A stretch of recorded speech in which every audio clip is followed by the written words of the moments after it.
So far, the series has been peaks and valleys for the Phillies. Offensively, Freddie Galvis got things rolling against Dan Herron in game number 1. He hit his first home run of the season. This one got out a couple of rows back, but Ryan Howard's, it went a little deeper. In fact, it just went over the glove of Marcell Ozuna, the center fielder for the Marlins, and the Phillies were on the right path in game number 1. Ben Revere, the first of his 2 triples in this series. This one rolled all the way to the warning track, and then the legs put everything into work. And then Jonathan Papelbon was able to close the door on game 1. It wasn't a save, but Pap was able to make sure the Phillies walked away with the victory. Game 2, totally different story. This was actually an entertaining game early on, but unearned runs really cost the Phillies. This is the first unearned run. Cole Hamels said, I flat out dropped the ball. I should have caught it, would have been out of the inning. Cody Ashley, though, made a bid to help the Phils along. This tied the game up at 1 with his second home run of the season. That was a long one, but things started to unravel for the Phillies in the 8th inning. Odubel Herrera goes back on this fly ball. He said he should catch that. He said he's going to work on it more and more, the routes that he takes to make sure that doesn't happen again, but 3 runs scored in that one. Overall, the Phillies gave up a bunch of unearned runs in the 8th inning, and the Marlins walked away with game number 2, and now it's the finale of this 3-game series. It's our first business person special, the Phils and the Marlins here in Philadelphia. Hi, everybody. I'm Tom McCarthy, joined by Matt Stairs. All right, Ryan Sandberg said last night we were sloppy. It did not go particularly well for the Phillies, and he was right. It was all about the defense last night for the Phils. So now they turn their attention to Dustin McGowan, who will be making his first start of the year. He made 8 starts last year. What can we expect in this spot starts? Well, a lot of fastballs. He's a guy who started in his career. He's a guy that really, he just says, here's a fastball, try to hit it. I like him when he throws his fastball down the zone because the fastball gets on you very quick. I'd like to see him mix in more curveballs and sliders for strikes. But like I said, if he's down in the zone, his ball gets on top very quick, and you get a lot of swing and misses. He's the type of guy that you can throw in for a spot start, and you can see what he's done throughout his career. First-round pick for the Blue Jays back in 2000. He's done everything in his career. He has started, he has closed, he's been the middle guy, he's been the setup guy, a very important guy in the bullpen. 7 walks so far this year. He said that that's one thing that he has to take care of, not only today, but also as this season moves on. All right, we talked about the Phillies' problems last night. Defense has been an issue so far in 2015. This is only part of the story, though, Matt, for this team. Well, the big thing, 15 errors this season. When you build your team around small ball, you have to play solid defense because you're not building your team to get a single and a double, then that big 3-run home run. You have to sit back. You have to play better defense. Relax a little bit. You can't give teams 4 outs per innings because you just don't have the firepower to get back into the game with a home run. So they really got to do a better job of concentrating. At times they show that they're playing very well defensively, but last night, 3 big errors and 3 costly errors. Yeah, 11 unearned runs so far this season for the Phils. A bunch of those took place in last night's ball game. They're going to try to right the ship and win the series here this afternoon. It will be McGowan. The Phillies said maybe 3 or 4 innings, depending on how he feels. And David Phelps will make his second start for the injured Henderson Alvarez for the Marlins. Well, Ben Revere, back-to-back ball games where he's had a 3-base hit. Last night's was pretty easy. Lineups at first pitch. He's in that lineup when we return. Phillies baseball is brought to you by Toyota. Where will Toyota take you? Visit buyatoyota.com to find out. Toyota, let's go places. By Citizens Bank, one deposit checking. Keeping things simple is helping you bank better. By Xfinity, the official entertainment provider of the Philadelphia Phillies. And by Independence Blue Cross. Live fearless. Learn more at IBX.com.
Last year for the Toronto Blue Jays, I don't think in his wildest dreams did he expect that he would be a starting pitcher at all here in 2015, but he's taken the baseball this afternoon in a spot start. Let's take a look at the Marlins starting lineup. It's brought to you by Xfinity, the official entertainment provider of the Philadelphia Phillies. Leading it off at second base, D. Gordon, then Martin Prado and Stanton. Michael Morse bats cleanup. Marcelo Zuna bats fifth. Ichiro will hit sixth. Saltalamacchia does the catching today. He'll bat seventh. Echeverria is eighth. At batting ninth and pitching is David Phelps. Dustin McGowan is ready to go. D. Gordon is digging in. A little day baseball here in Philadelphia. Final game of this three-game series. And we are underway with the strike. You can take a look at McGowan's numbers. All five in relief, 7 walks, 7 hits in 14 innings of work. Well, and the key for him is the first pitch strike, which was nice to see D. Gordon. He'd like to get those 7 walks down and let the ball in play. Ball is bunted foul. Cody Ashley will flag it down. It's no balls and 2 strikes. And Matt, here's the scouting report on McGowan. Well, and when he's going well, you can top it at 98 miles an hour. Sorry, with a curveball slider in his 69th career start, he has done it all. He has started, middle relief, long relief, saved. Very important guy in the bullpen that you know if you need a spot start, he can do it. Well, all 68 starts prior to this one came as a member of the Toronto Blue Jays this past spring. The Georgia native was part of the Dodgers roster. Delivers high, 1 ball, 2 strikes. D. Gordon is currently 6th in the National League in hitting at .375.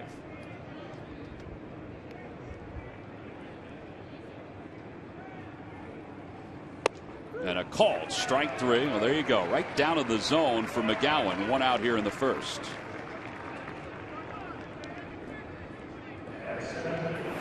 Well, Tom, I know you've been waiting for the Nissan keys to the game, and today it's fundamental. You got to feel better, hit better, and pitch better. I pretty much covered it all right there, didn't I? You pretty much covered last night's ball game. Yeah, the pitching's been pretty good, but they definitely have to get some time on hitting, and they got to play better defense. Martin Prado, who's 2 for 8 in the series, will be the batter for the Marlins. And Prado takes on the outside corner. It's 0-1. Prado, who last year was with the New York Yankees, his season cut short because of an appendectomy. He was traded to the Marlins along with today's starting pitcher David Phelps for Garrett Jones and for Nate Eovaldi. Marlins had Casey McGee playing third base last year, but he signed a contract with the Giants. 0-2 pitch to Prado. Lays off a breaking ball, 1-2.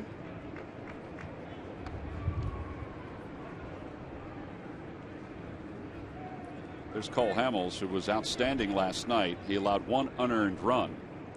For Hamels, 4 runs of support in his last 6 starts. Last time he got a win was September of 2014, but during that time he's 0-4 with a 3.23 ERA and 2 no decisions. 4 runs of support in 6 starts. No math major, but that doesn't sound very good, Tom. I don't know. You added those numbers up pretty good the other day. Just missed down low. McGowan thought it was a strike, and here we go again.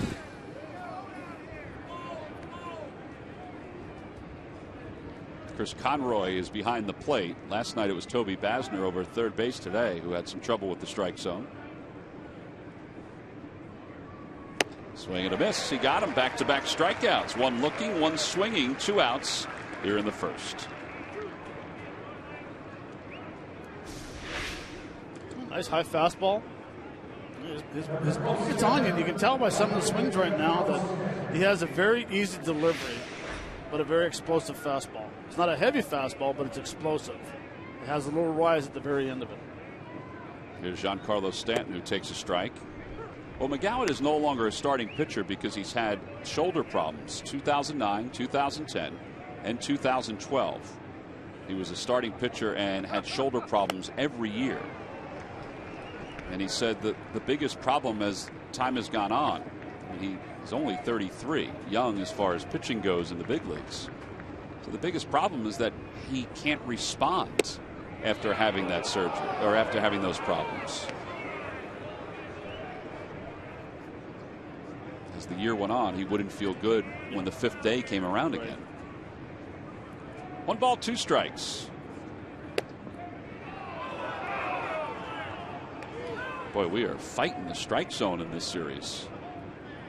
Cameron Rupp looked like he thought those last 2 pitches should have been strikes.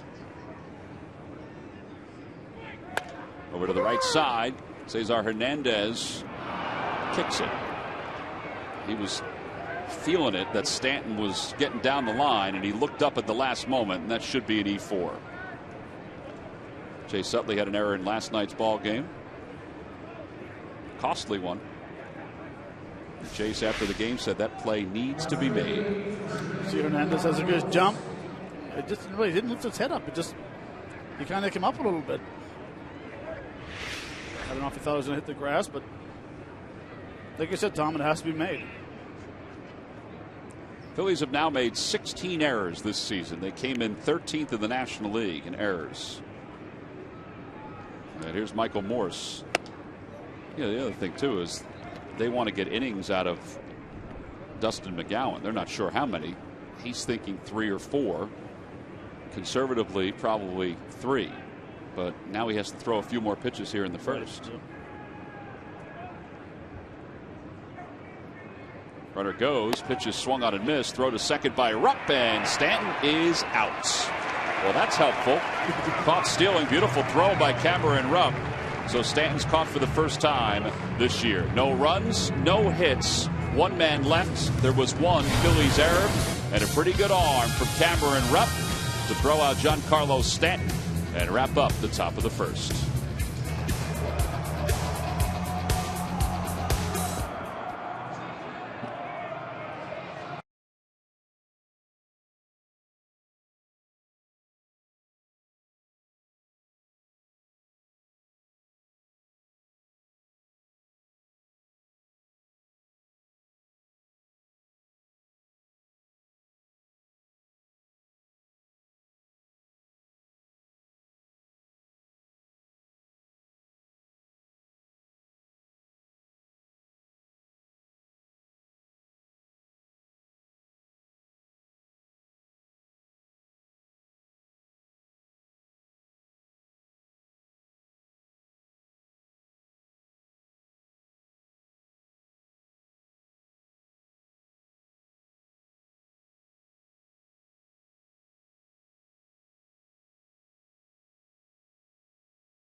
Scoreless game as we go to the bottom of the first inning. Franklin Field is very busy this week and this weekend. The Penn Relays taking place here in Philadelphia, an annual tradition.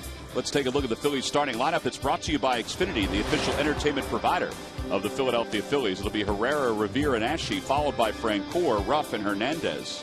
Cameron Rupp bats 7th, Andres Blanco 8th, and McGowan will bat 9th. And they'll face right-hander David Phelps, the 28-year-old from Missouri, who is making his 2nd start for the injured Henderson Alvarez. First pitch to Herrera is in there. It's 0-1. Well, one thing about Phelps is that he has to throw strikes.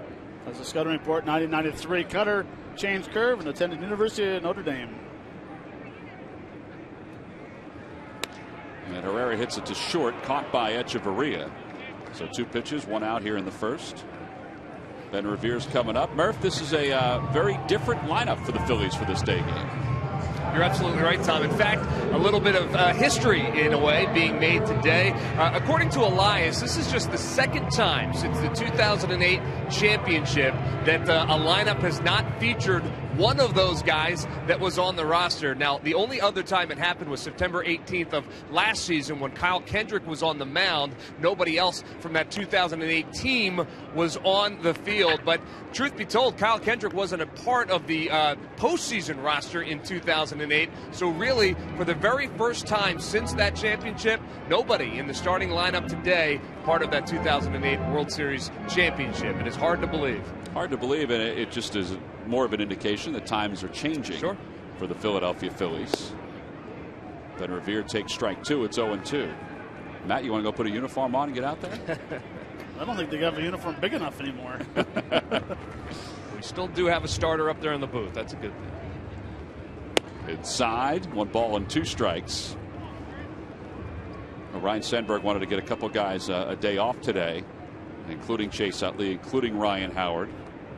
He planned on having Freddie Galvis take today off.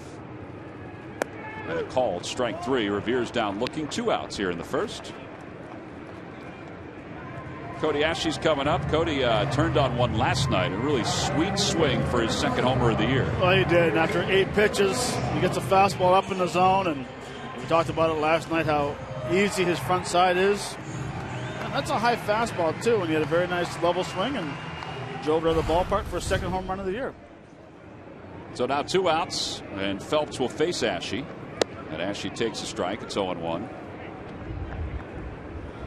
David Phelps lasted 4 2/3 in his last start.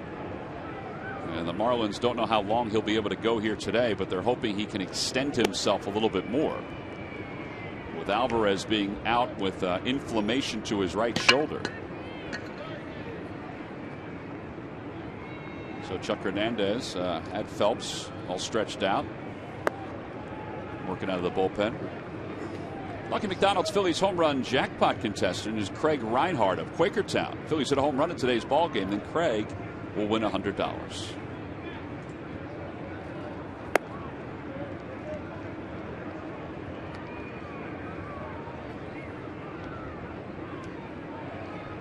Breezy day here in Philadelphia.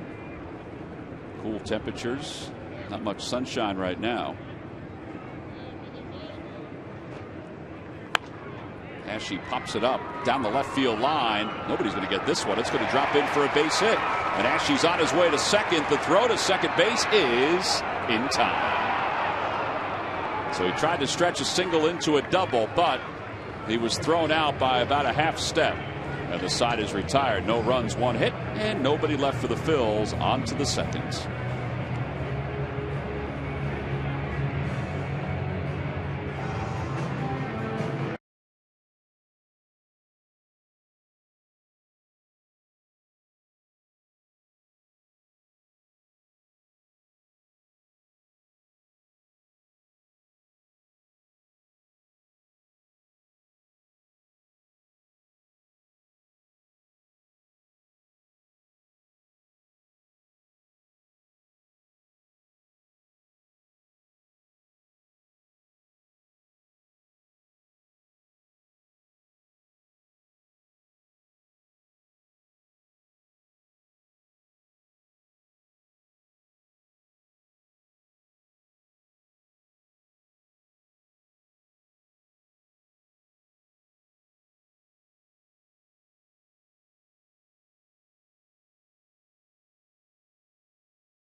Mother's Appreciation Day is this Sunday when the Phillies take on, or excuse me, it's Sunday, May 10th when the Phillies take on the New York Mets. All women 15 and older will receive the Phillies wristlet when they come to the ballpark. Order your tickets now by going to Phillies.com. This Sunday, of course, is the Fanatic's birthday here at Citizens Bank Park. Martin Prado was able to throw out Cody Ashe, trying to stretch a single into a double to end the bottom of the first. So now we go to the second. Michael Morse, he was up when Giancarlo Stanton was thrown out trying to steal. Takes a pitch low. It's 1-0.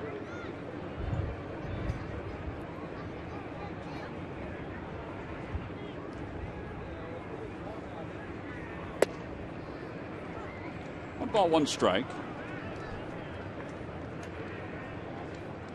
When talking about being a starting pitcher, McGowan said during spring training with the Dodgers that he gave it a shot one more time last year and it didn't work out. After going through all the surgeries, I was having a tough time recovering. So that's why being a relief pitcher is where I'm more suited, at least at this point. Well, and I think it gives him an opportunity to go out there and not worry about throwing his slider, throwing his curveball, his changeup. He can rely on throwing his fastball and give it all he has for one inning. We've seen it tonight. He's been pretty good pound the strike zone. First 5 hitters, 4 of them first pitch strikes. Out of play, and it's 3-2 to Morse. It's a lot easier on the pitcher's arms when they realize they can go out there and throw 92, 93. I've seen McGowan hit 98 before and not worry about being able to bounce back tomorrow because he's thrown so many sliders or curveballs after he started. Outside, and then I'll go back to the screen, and Morse draws a walk. So he's aboard, and I'll bring Marcell Ozuna to the plate. Well, that's just it, Matt. It's the recovery time. I mean, it's just for some guys, it's easy to bounce back. I mean, look at Cliff Lee. It seemed like it was always easy for Cliff Lee to bounce back. Right. He didn't do any icing or anything like that. He did some running and stretching, but that was about it. But there's some guys, it just, as they get older, it just gets more and more difficult to bounce back. Here's Ozuna hitting .283 on the year. No homers, 3 RBIs. And he takes outside. 1 ball, no strikes.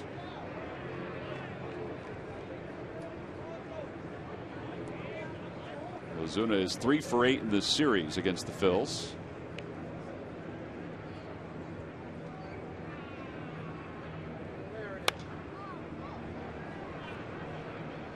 Ball sounded like a dud off the bat. McGowan at times will pull that fastball a little bit, and he'll get like a cut action. The pitch he threw to Michael Morse that walked him on was a cutter, but that one right there, if you're not prepared to have that late movement, it'll hit off the end of the bat, and that's what the sound will get, especially with a cut bat. Inside, 2-1. And one thing I like about McGowan is that he will throw inside. If he hits somebody, he couldn't care. His thought is get out of the way next time. He realizes he has to pitch inside. And I think it helps by pitching in the American League East for all those years. That one's a broken bat bloop out to right field. It'll drop in. Morse will stop at second. And now first and second with nobody out for the Marlins.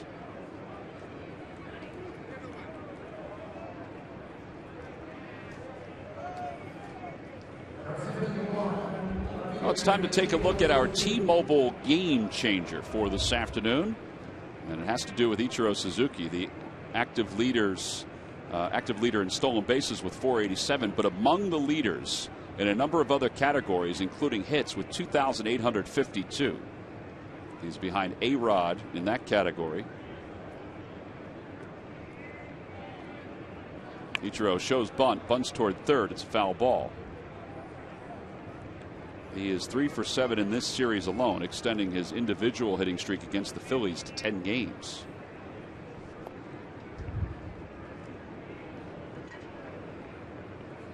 We talked about it last night. He has been a joy to watch and to play against. It really was. It was interesting to see when he came over from Japan and how he would do. He did extremely well. Slaps that one foul.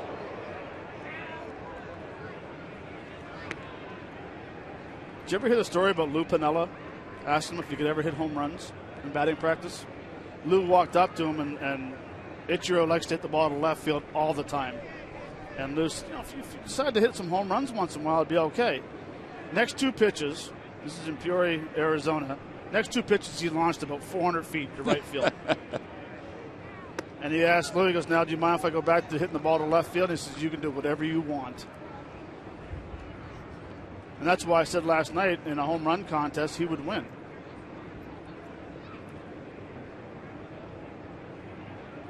It would change who he was, though, as a hitter. Exactly. Tried to be a home run hitter. 1 ball, 2 strikes to Ichiro. And he fouls it back to the screen, and he stays alive. He also hit a home run in Japan on a ball that hit the dirt first. Well, that lends itself to the hand-eye coordination that you were talking about last night.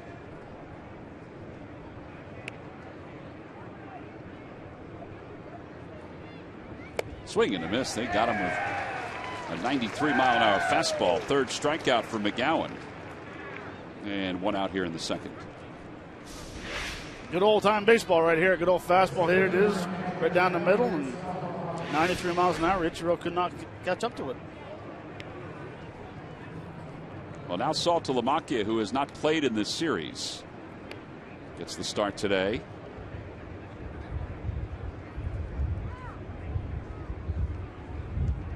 Saul Telemakia hitting under 100 on the year. He's just 2 for 25.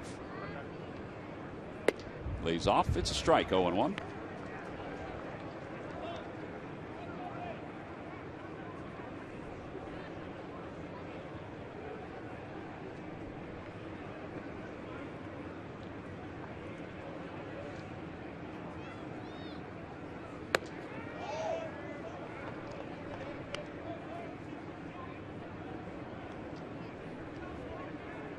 Phillies commit to this ball game with 1 more win than the Marlins. Marlins are 4-11. The Phillies 5-10. Marlins are 3-6 on this current road trip. It's going to turn out to be a 10-game road trip for them. Out to center field. It's not deep. And Herrera comes sprinting in and makes the catch. 2 outs. And that'll bring Echeverria to the plate. Tomorrow, start your day with Rob Ellis, Julian Mealy, Barrett Brooks, and Sarah Baker. Breakfast on Broad, presented by Virtua Joint Replacement Institute. Weekday mornings from 6 until 8 over on the Comcast Network. All right, now Echeverria, who does have 3 hits in this series and has scored 3 runs. His average at .263, a home run, 7 runs batted in.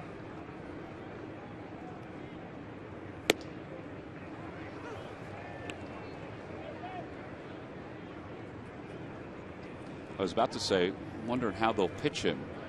I mean, he is the number 8 batter, but you do have the pitcher on deck. But he's going right after him. 0-2. Wicked slider.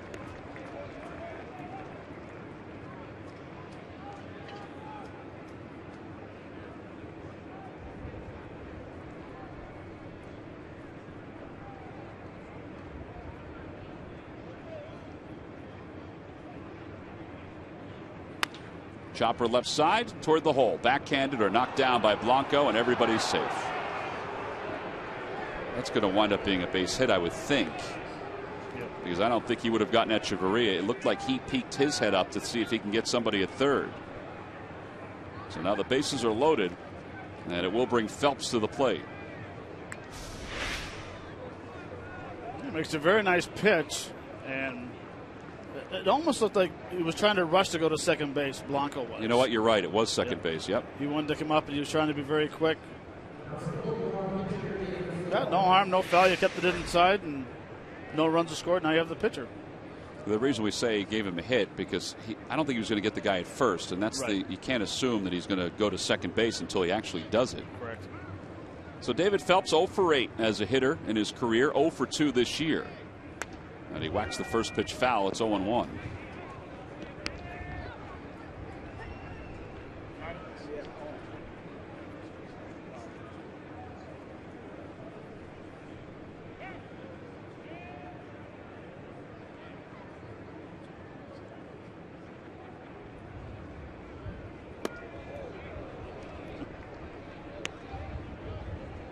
He's upset with himself because he knows he has the pitcher that he's dealing with here.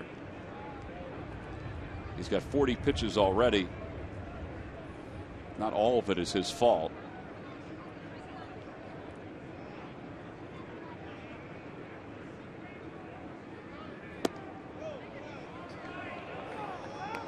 That one looked like he almost tried to aim it, didn't it? A little bit. And he has done that in the past where instead of just letting it go, he tries to aim it. Try to be too fine with it.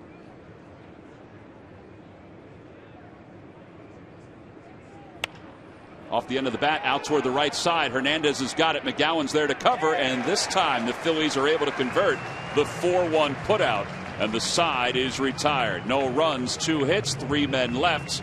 Bottom of the second, Jeff Francoeur will lead it off.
Office Jet Pro X clocks in at 70 pages per minute.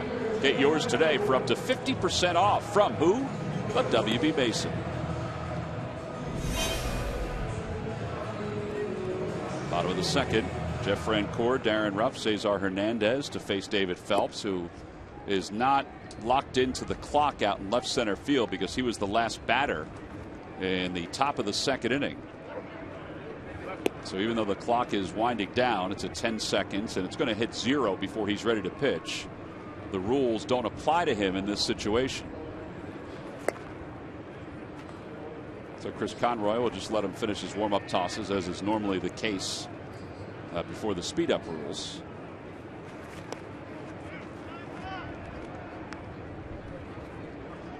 Tell you what, that was a nice play that Hernandez made, Matt, to finish up the top of the second. Now we're saying that on the heels of last night, where the Phillies weren't able to make that 4-1 play. Right, and it is. I mean, he goes to his left. The biggest thing is not to panic. You know you have a lot of time. You know that McGowan gives an early target sign. You know, this is where I want the ball, and you just kind of feeding him like a football player. There is Cesar Hernandez, getting ready to bat here in the inning.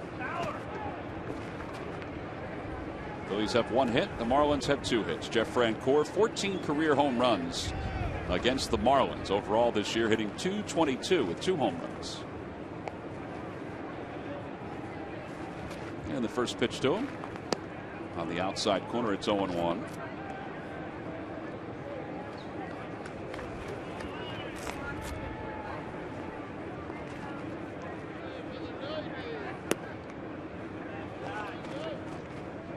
Francoeur has made only 1 appearance in this series. It was a pinch hit appearance where he doubled to the alley in left center field. And Ichiro Suzuki is shaded over that way. That one is lifted shallow right. D. Gordon over toward the line. The wind took it. It is a foul ball. And did the wind take that at the last moment? And it's 1 ball and 2 strikes. Well, this is the thing right here with the wind. You can see it picking up. Mike Morris didn't see the ball in the air. But I will say this, as he does a nice effort. Well, he wasn't really looking at it. He was just diving. He was just diving. I will say this real quick. When the ball goes up in the air on a windy day, do not call it early. Like, you want to have outfielders and infielders call the ball early on a regular day. On a windy day, you do not call the ball until it starts coming down. Well, you saw our conditions. 14 miles per hour is the wind gust right now. 2-2 to Jeff Francoeur. Toyota Major League Scoreboard, an update from Citi Field. The Mets, who have won 10 straight, lead the Braves 3-0. Bartolo Colon is looking to become the National League's first 4-game winner. Remarkable. It's just remarkable. It is remarkable. I think that's enough. I think that's the word.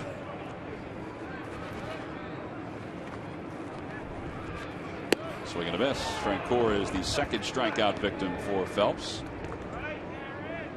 Follow the Phillies all season in 2015 with MLB.com At Bat, the #1 app for live baseball. At Bat is up to the moment at any moment. In-game highlights, live look-ins, replay reviews, radio broadcasts, StatCast, and more. Get MLB.com At Bat for your smartphone or your tablet.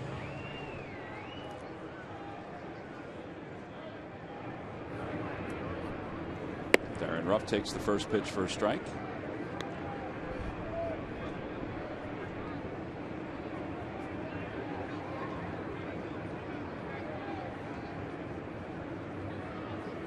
That one's pulled to left field. That'll be an extra base hit. It's going to the wall, and Ruff is on his way to second. He'll get there easily. His second 2-base hit of the season.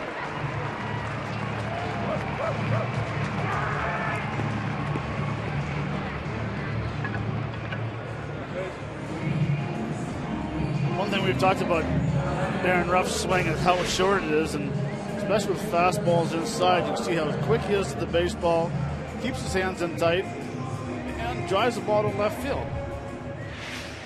That's a swing that we really like seeing. And when he gets in trouble, sometimes he gets a little too big, but when he stays compact with the swing, that's what you see as a lot of line drives. Well, here's Cesar Hernandez making his 4th start. 0 for 1 in the series so far. It's good for these bench players to get some ABs just to prepare themselves to come off the bench and feel comfortable. It seems like every bench player is in the game today. 1 ball and 1 strike. Well, and especially when you have a day game coming up on Sunday, they might get a couple of starts in a week. Right, if that's the pattern, and sometimes managers fall into that pattern. All right, day game, we're going to mix up the lineup more. Well, you might see Chase with the day off on Sunday. You probably see Chooch with the day off on Saturday or Sunday. In the dirt again, 2-1 to Hernandez. Sometimes it doesn't hurt to have your regular guys sit on the bench for a couple of days and just watch the game. Let them relax a little bit.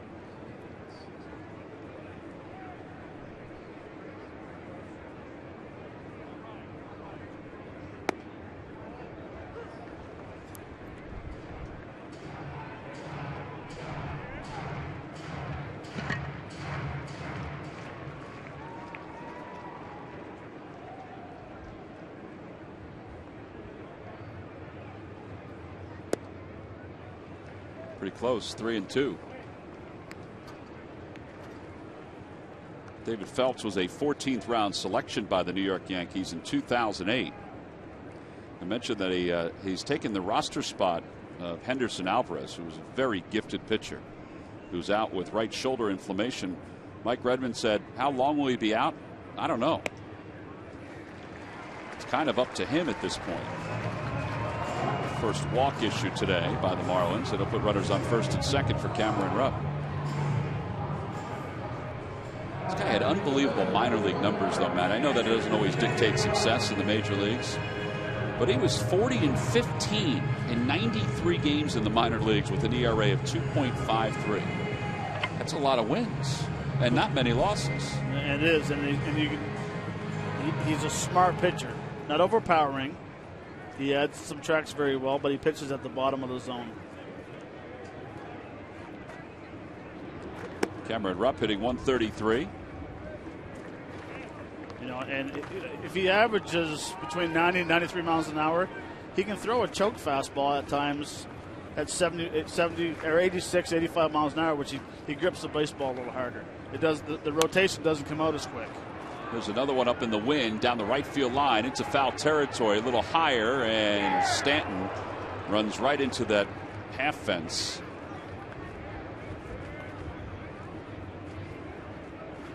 Looks like he's okay. Poor fence.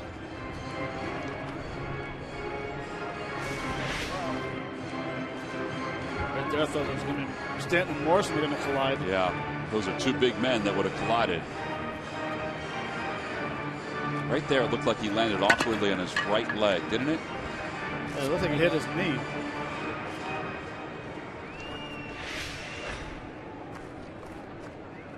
He's back to right field. It's 1 ball, 1 strike to Cameron Rupp. Outside, 2-1. Rupp has 2 hits so far. 2 for 15.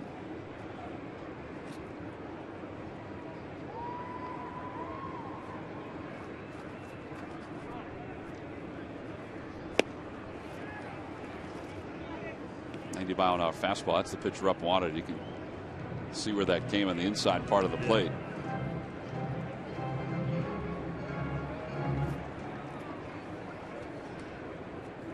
Might take him a few at bats, a few pitches to get his timing down.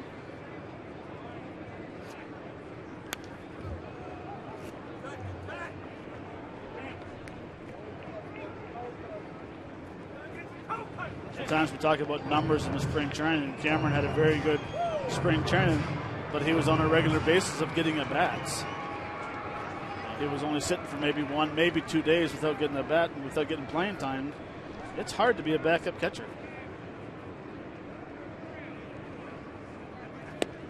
Well, he is rung up. It's the 3rd strikeout.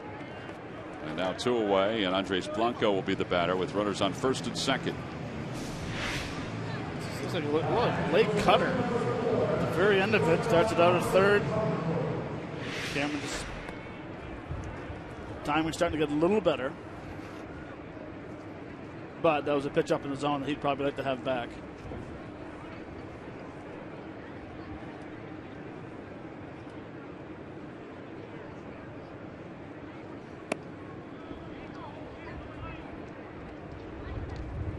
Andres Blanco hitting .300 so far, 3 hits and 10 at bats.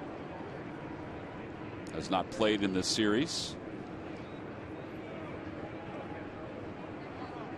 Seems like he hasn't played for a long time. Yeah.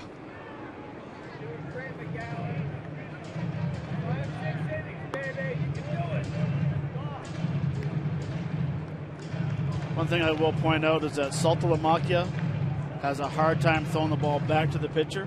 So the runners have to be aware he has a tendency he can bounce it or he can throw it over top of the head. Well, that last throw he bounced. Yep. Phelps didn't even look at it. He took his ball and threw it away without calling timeout.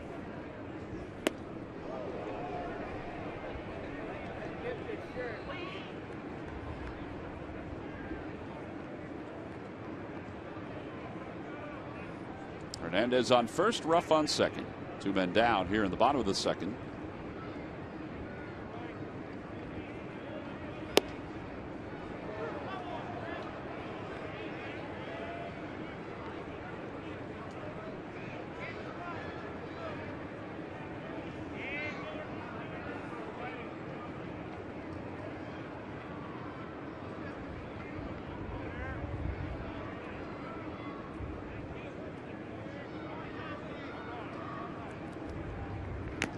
Foul ball, and it remains 2-2, so Blanco stays alive.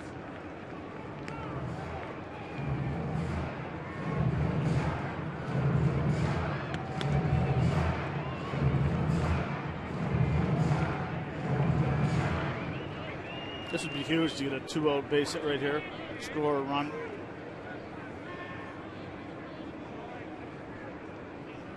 That one's spun off the end of the bat. Gordon gobbles it up. And the Phils leave a couple here in the 2nd. No runs, 1 hit, and 2 men left. We'll go to the 3rd inning here in Philadelphia. Scoreless game between the Phils and the Marlins.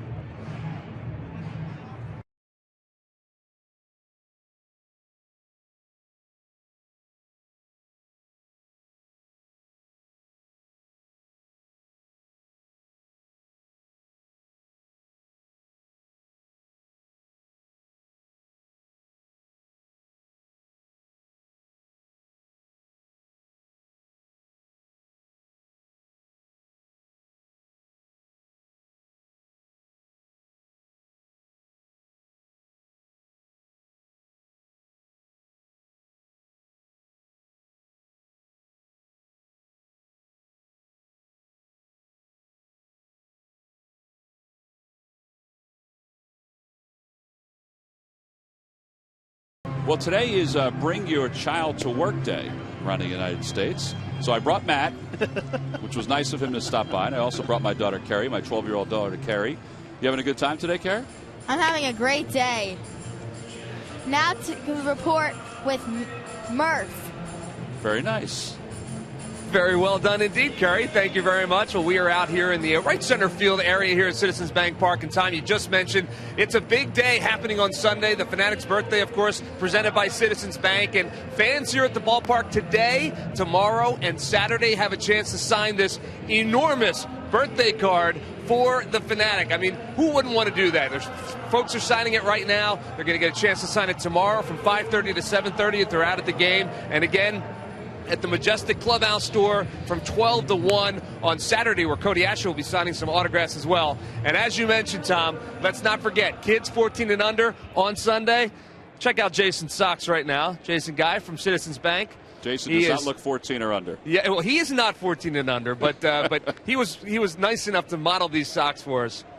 And they are that's an awesome giveaway. So fans, 14 and under, going to get that as well on Sunday. It's always a great day, and Tom, as you pointed out, plenty of surprises happening on Sunday for the Fanatics' birthday party. It's a great happening, and you kind of alluded to it. Something special is going to happen that's going to stick with us for quite some time. That's right. And as you mentioned, it's also Bring Your Child to Work Day. So I brought two of my three, and this is Colin and Matthew, and they're going to try and compete with Carrie right there because she did such a great job. So now let's send it back to the booth. To Tom, Matt, and Carrie. Hey, nice job, boys. One take. I told them they had to do it that way. Back upstairs, guys. All right, Murph. Carrie, what did you think? Colin and Matt were pretty smooth with that, weren't they? Yeah, I stuttered. That's all right. I do it all the time as well. Well, it's 1 ball and 2 strikes to D. Gordon here in the third. The problem is you can't blame it on being a Canadian. I can. Gordon struck out looking his first time up. One of 3 strikeouts for Dustin McGowan. How about that? He just throws the bat at the ball. Revere comes in, dancing, making the catch. Yeah, there's 1 out. He literally just threw the bat at the ball. And here's Martin Prado.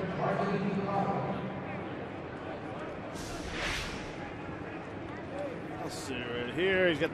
They got fooled. Change up blown away. That's what he does. He doesn't strike out a lot. He puts the ball in play. It's not a real powerful swing, but The way he hit it, though, I wasn't sure if Revere was going to be able to come in and make the catch, but it did hang up there. Prado was also a strikeout victim. Fly ball left field. Revere on the run, looking for Herrera. Now he settles under it, and he makes the catch. Well, there are 2 outs. Time now for the Jeep Stuff the Fans trivia question. Log on to Phillies.com. Go to the fans section for all the information.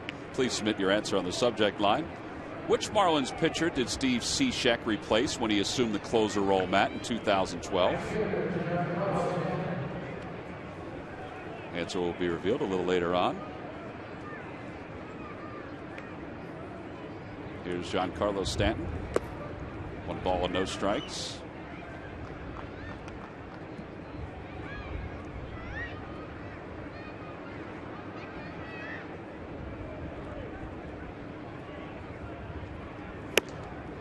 A 3-mile-an-hour fastball, 1-1.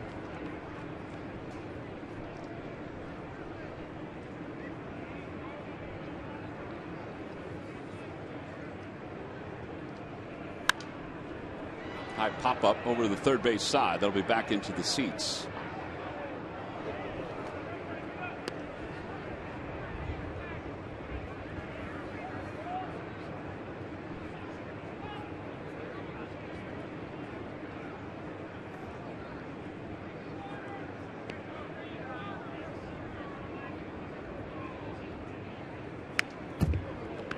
Boy, he is challenging Stanton, isn't he?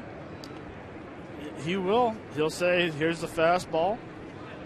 He lives at the, McGowan will live at the top of the strike zone. But he's got enough to live at the top. Exactly. When you're throwing 94, 95 at times, you can get away with living up there. Got him with a slider. Boy, 3 solid innings for Dustin McGowan in this spot start. 4 strikeouts along the way. We've played our first 3. A reminder, if you're coming to the ballpark, make sure this week that you sign the Fanatics birthday card. It'll be along the concourse here in Philadelphia.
Call 1-800-JEFF now or visit jefferson.edu and buy the Quality Plus Ford stores. Go further.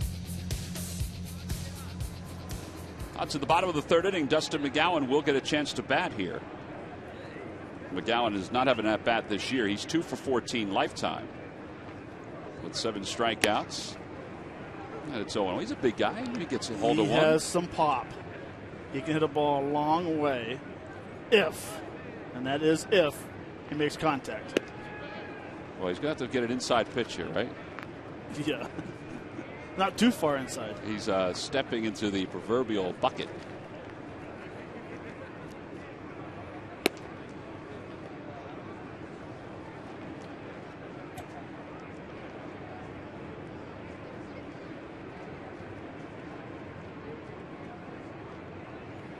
Looks like he's got a different style bat there.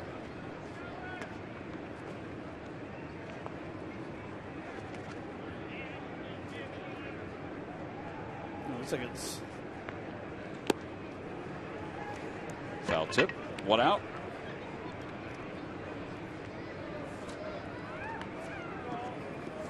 Well, it's time now for our Geico quote of the day. Ryan Sandberg talking about Odubel Herrera's approach. He just goes up there and swings the bat and sees the ball and hits it. I think he really keeps it real simple. He's a young player and doesn't overthink things. Well, that probably is true. There's probably going to come a point where that will change a little bit, though, Matt, right? Every player overthinks things from time to time. Yeah, and that's when you get in a lot of trouble.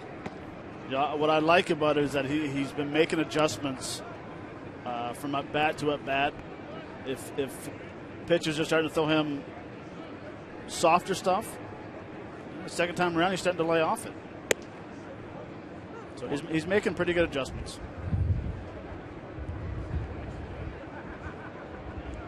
We talk about, making the jump from Double-A right to the big leagues, which is what he basically has done. That doesn't seem like that big of a deal as much anymore. But I guess even coming to a new organization, that adds to it a little bit. Right. Well, I mean, coming as a Rule 5, he got off to a good start. Now, will he continue staying hot as a hitter? He might, because he puts the ball in play. He has good speed. Seems like he knows the strike zone pretty good. But there is some added pressure. I mean, you come from Double-A, and for him it might be a little easier because he realizes that he has to stay here the whole year because of the Rule 5.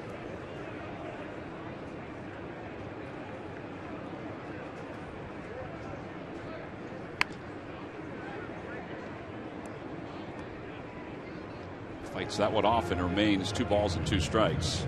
That's the swing right there that we'd say that's the Ichiro swing. In respect for Ichiro Suzuki, because he would fight off fastballs inside and hit him down the third baseline. Mike Sweeney loved that. When Suzuki would do that? No, anybody would do that. He'd yell, Ichiro.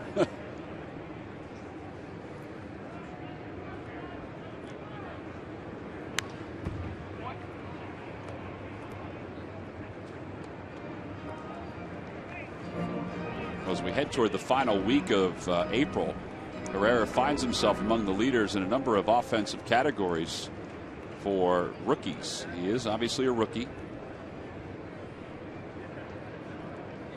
2 balls, 2 strikes to him. Inside 3-2.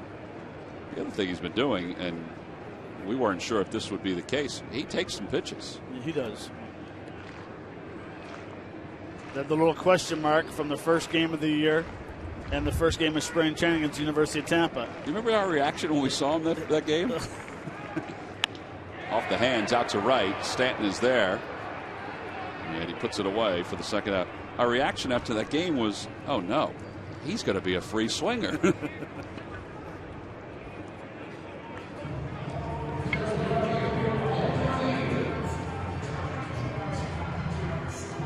Some of the spots around the ballpark that you may not have seen before. That is the Fanatic Attic, which is technically his living quarters here at Citizens Bank Park. He does make sure he locks it, so somewhere there's a key.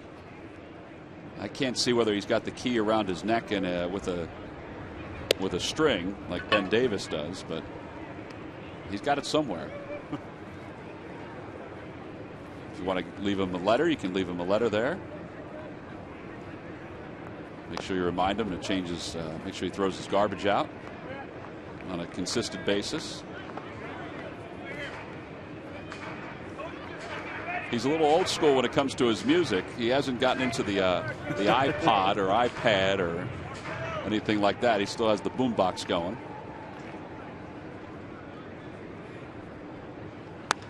Revere lines that one, caught by Mike Morse. And the side is retired. Phillies go down in order. We've played our first 3. Much to the chagrin of the Fanatic. No offense yet for the Phils. Make sure you pay a visit to his house. Maybe leave him a note.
Society and their efforts to plant 1 million trees in 13 counties in southeastern Pennsylvania, New Jersey, and Delaware by 2020. We're proud to offer a limited number of complimentary trees to our fans to aid in this effort. For more information on the program or to order a tree, visit Phillies.com/red goes green. Well, Matt, nobody's warming up in the bullpen, so I guess the feeling is that McGowan is loose enough, is feeling strong enough that he can not only start this 4th inning, but hopefully finish this 4th inning. And the pitch count's pretty good. 54 pitches starting the 4th inning. But it does help when you faced 14 hitters and have thrown 10 first pitch strikes. There are his splits. He had a lengthy 2nd inning. 1 ball, 2 strikes now to Morse. Well, based on our conversations with Dustin, who is a good guy and seems to be fitting into the clubhouse well, he may not be able to throw too much in the next few days after this outing.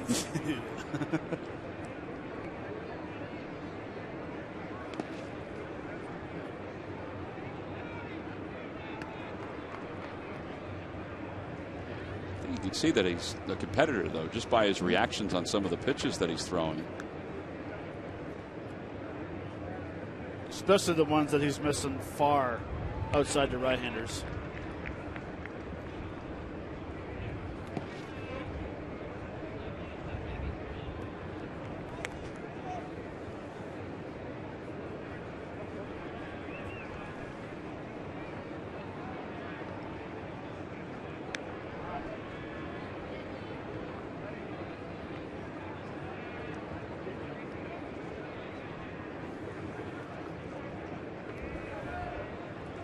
Up and in, ball 4. And that's walk number 2. In fact, he's walked Mike Morse both times. And now Marcell Ozuna will be the batter. They may start to get somebody up here real soon.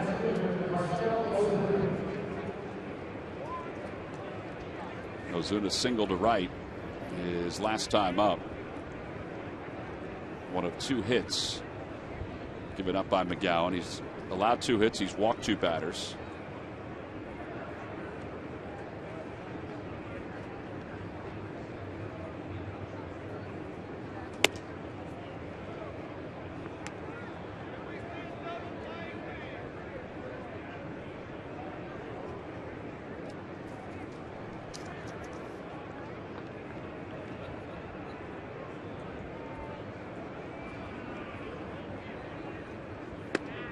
Up high, 2-0. Bruff will go out to the mound to chat with him. Mentioned the last time he started a ball game was last season. The first 8 appearances he made 8 starts for the Blue Jays. He was 2-2 with a 5.08 ERA. And again, they wanted to get 3 or 4. They've gotten 3, and now here in the 4th inning, it looks like he's starting to tire a little bit. So the bullpen phone has started to ring, and somebody's going to get up and start throwing for the Phils.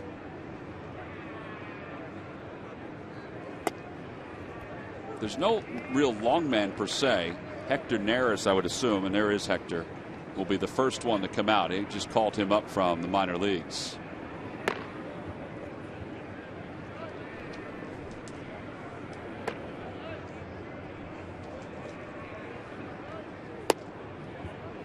Not a bad spot, 3-1.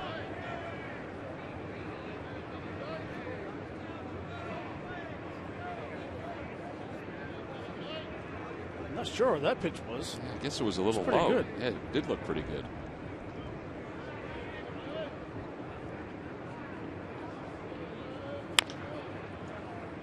And 3-2. Like a hot potato going into the stands. 12 rows deep. Hit off somebody's hands, hit off somebody's shoulder, hit off a couple of chairs, and then boom, boom.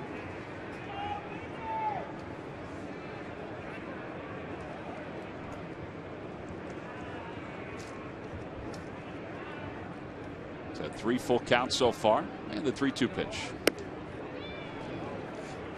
Just a little up, and that'll put runners on first and second, and Suzuki's coming up. Now, so far this inning, 8 balls, 4 strikes. Ichiro last time up with runners on first and second tried to bunt initially.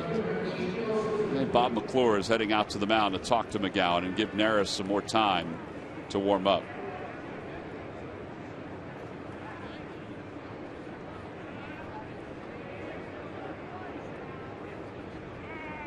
By the way, Suzuki coming up, it reminds me of a question I got from a fan the other day who asked, why does Ichiro have his first name on the back of his jersey? And I said, I don't know. But I did a little research over the last 24 hours or so. And it's the way he has played in the States his entire time. His last name has never been on his jersey. And the reason for it is when he played in Japan, the name Suzuki is a very common name. Right. So the owners of the Oryx Blue Wave, who he played for, wanted to market him as an individual because they would make marketing dollars from that. So instead of putting Suzuki on the back of his jersey in Japan, they put Ichiro on the back of his jersey in Japan, in Japanese. So when he came over to the States, it was something that he always had. So the Mariners requested Major League Baseball's permission to allow him to have his jersey say Ichiro instead of Suzuki. First pitch to him. He shows bunt again, takes a strike. It's 0-1. And therein lies the solution, or the answer to the question, why does it say Ichiro on the back of his jersey? This one I can't explain. It's just a long name. 0-2.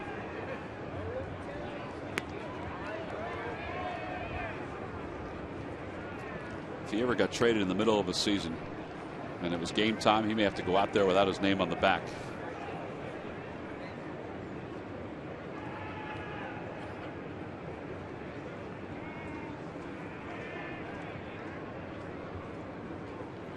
Broken bat roller out towards shortstop. They'll get one, but they better hurry, and they do. So runners on second and third with one man down. So Ichiro gets two runners into scoring position, and now Saltalamacchia will be the hitter.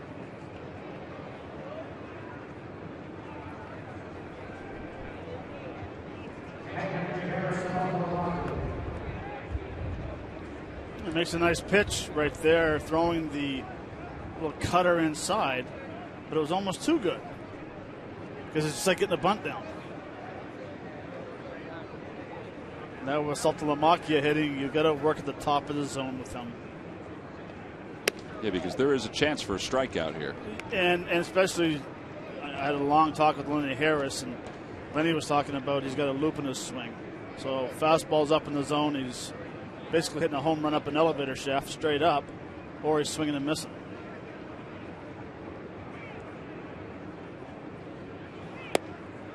Just missed inside, 2-0.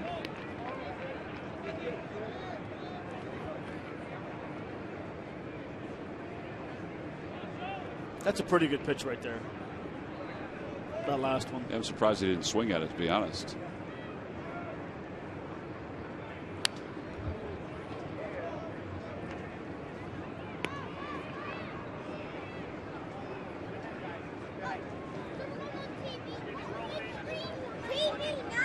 They not only took their kids to the game today, they took the whole class to the game.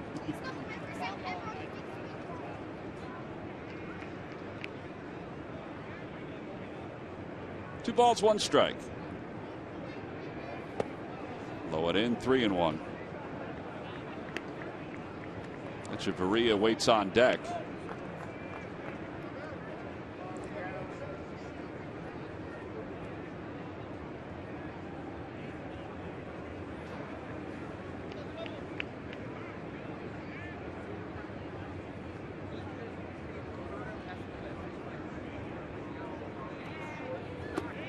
Ball four. So he's walked three in the inning.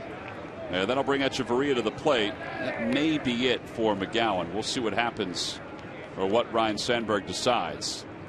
The infield is going to set up to try to turn two. So they're going to keep him out there.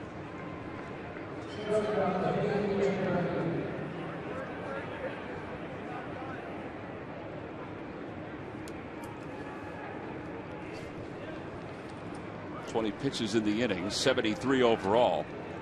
Juan Samuel is trying to move the outfielders. The infielders set for two. Echeverria, infield hit his last time up. And the first pitch up and away, 1-0. Does seem like he may have reached his max here. Well, and I understand they want to get him through the inning, hopefully, but you can tell he's struggling right now throwing strikes. Be happy with what you have. He's at 74 pitches now.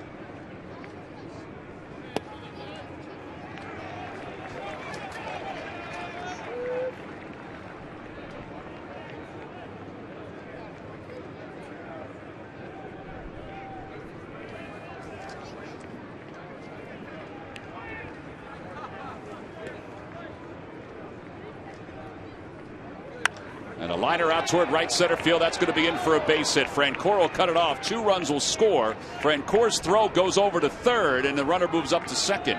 It's a 2-run base hit, and the Marlins strike first here in the 4th.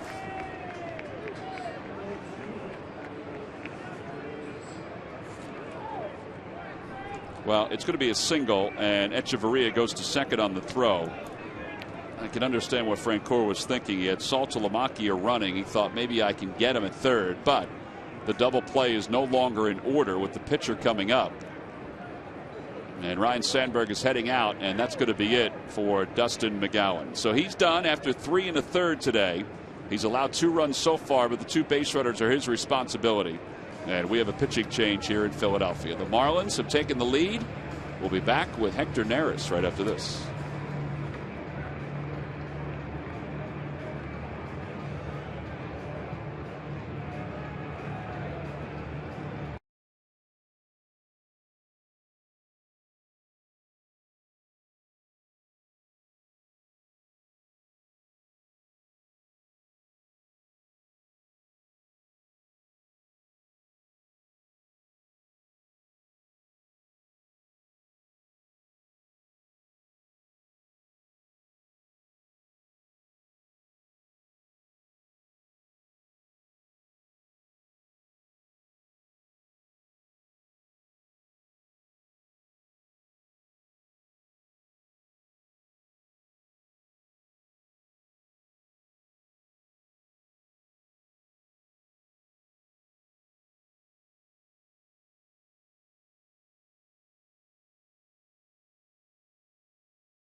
Next edition of Phillies Clubhouse, Jerome Williams shares how he's helping to fight against cancer.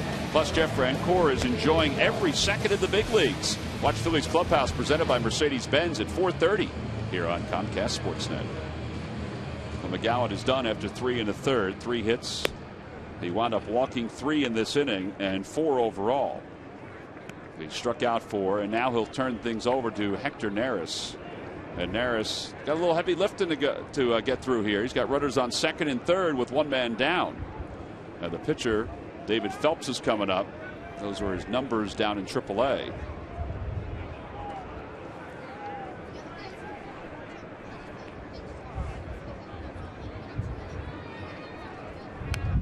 Fouls it back. It's 0-1.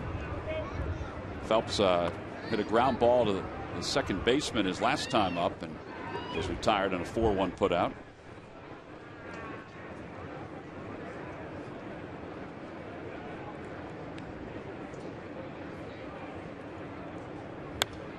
Oh, and 2.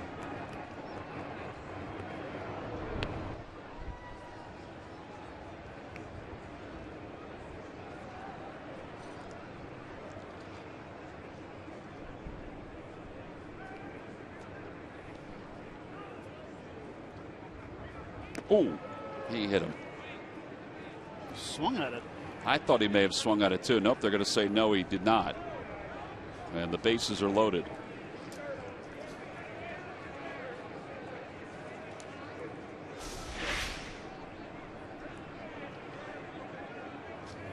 No, he didn't swing at it. His hands just came forward.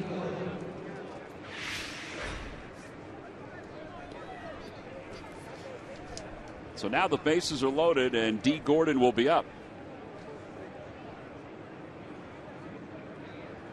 Gordon's 0 for 2. He is struck out looking. He's flied to left. Infield comes in. And he slaps it foul. It's 0-1. Boy, these are 2 big outs right here because you had a chance to get your second out with the pitcher and then maybe get out of it with Gordon up. But then you hit the pitcher, and now you've got to deal with the number 1 and 2 hitters in this lineup with the bases loaded.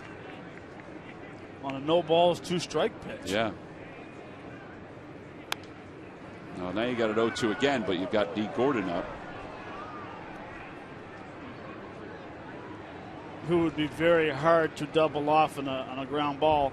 That's why you're seeing the infield play in halfway in and try to get the head runner or the lead runner at home plate. Yeah, even if it's a line drive one hopper, he'd be tough to double up. Yeah. 0-2 pitch. I don't know if there's much you can do about it, but Marcell Ozuna is taking a lead out toward Andres Blanco at second base. I mean, unless you sneak Hernandez over there, but he'll go back. But his secondary lead is all the way out by the Phillies shortstop. Swing and a miss. He got him. What a big out.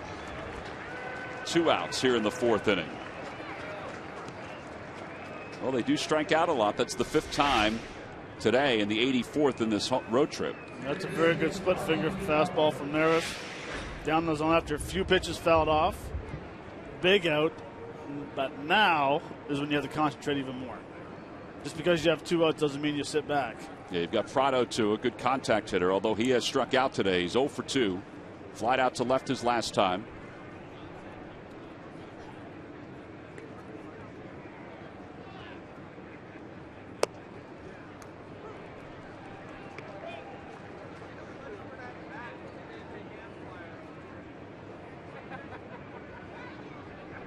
Got pretty good numbers with the bases loaded. Had a lot of opportunities during his career.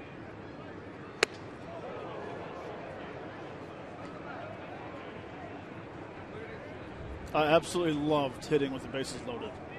2 outs, 1 out, didn't matter. The game got slower for you at that point? Yeah, and I knew the pitcher, there's more pressure on the pitcher. He had to be too fine, it seemed like.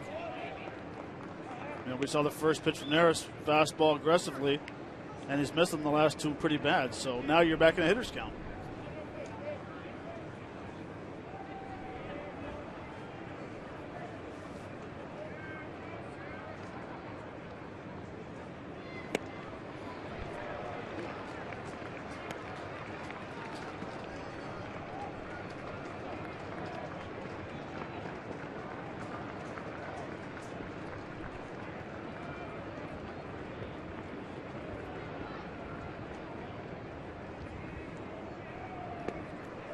Full 3-2. So the runners will be moving all the way around. 3 balls and 2 strikes to Martin Prado. 2 runs have already scored here in the 4th inning. The Marlins have just 1 hit in the inning.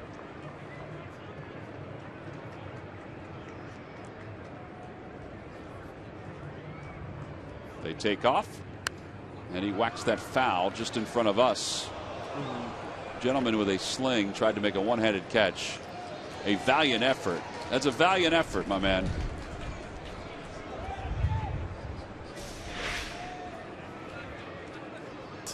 No, but 2 hands. Come on. I'm just kidding, Tom. He would have re-injured his shoulder if he put 2 hands. Good effort. Good effort.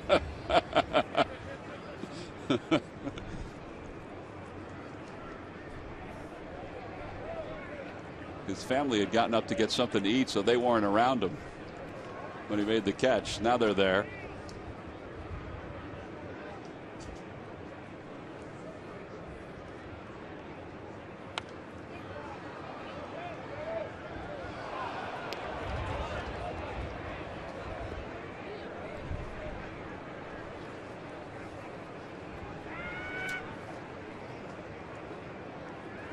Seven pitch at bat so far for Prado.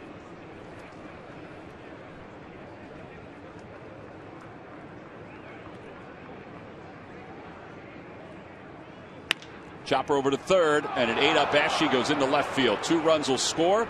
It'll be 4-0 Marlins on top.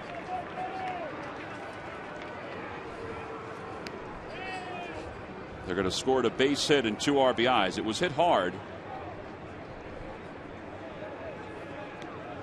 And Prado picks up his 4th and 5th RBIs of the season. Well, it's hit hard, plus it had the top spin. The only thing maybe you can try to do different is keep the ball in front of you.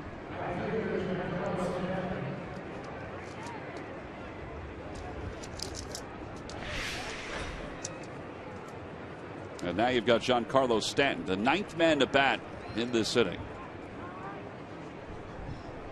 So we get a miss. Stanton reached on an error his first time up, struck out his last time.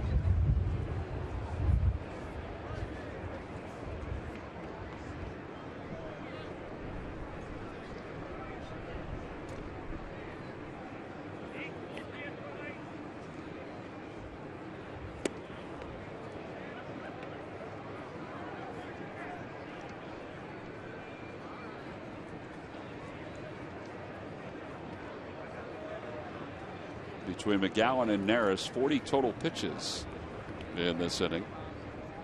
And now the 0-2 pitch. Inside, 1-2.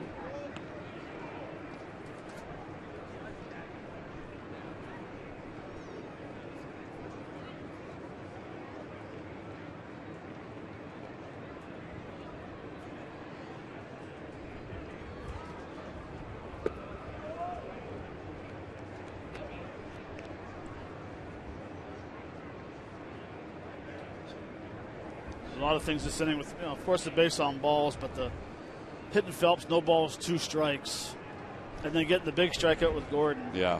Thinking you might be out of the inning. Well, now they're out of the inning. 9 men come to the plate in the inning for the Marlins, but they score 4 runs. They leave a couple.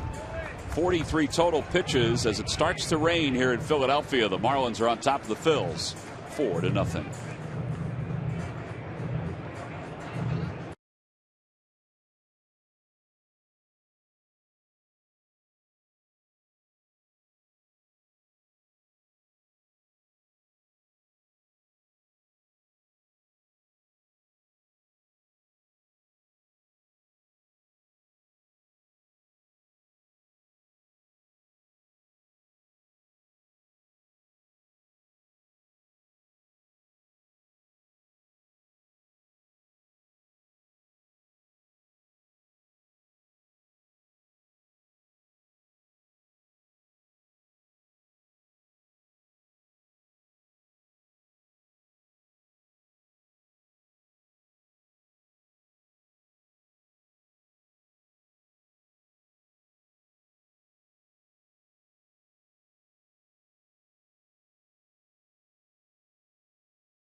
Hey, visit your local dealer at ChevyDealer.com. Buy WB Mason. You can't go wrong when you buy right. And buy your Delaware Valley Honda dealers. Hurry to your local Del Val Honda dealer or visit DelValHondaDealers.com today. 4-0, Marlins on top. Juan Samuel is heading out toward his spot in the first base coach's box. And the Phillies have some ground to make up, down 4-0. David Phelps will face Cody Ashe, Jeff Francoeur, Darren Ruff. Again, Phelps was on the base paths, so the clock is winding down. It's hit 0, but he does not have to adhere to the speed-up rules. I know people probably know this by now, but if the catcher hits or the pitcher hits or both are base runners, they do not have to get the first pitch thrown by the time the clock hits 0 the next half inning. Every day is fun when you spend it at a Phillies game with your group of 25 or more. Take advantage of special group opportunities, including discounts, theme nights, party areas, and much more. No matter what size group, there are always benefits and special options. For more info, check out Phillies.com/group tickets.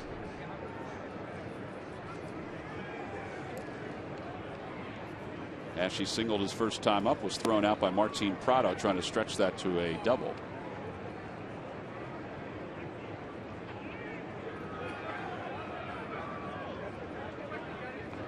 A 1 pitch to Cody. play felt like it was about 2 hours ago. The play by Prado. Yeah. It did. That was a long top of the fourth. Out toward left field. Ichiro is there. And he makes the catch for the first out. Ichiro is playing left field today for Christian Yelich. In fact, he's played left field all 3 games for Yelich, who is out with a sore back. And there's a pretty good chance, if he doesn't respond to treatment, that the Marlins will put him on the disabled list sometime in the next couple of days. Same injury that forced him to the DL last year.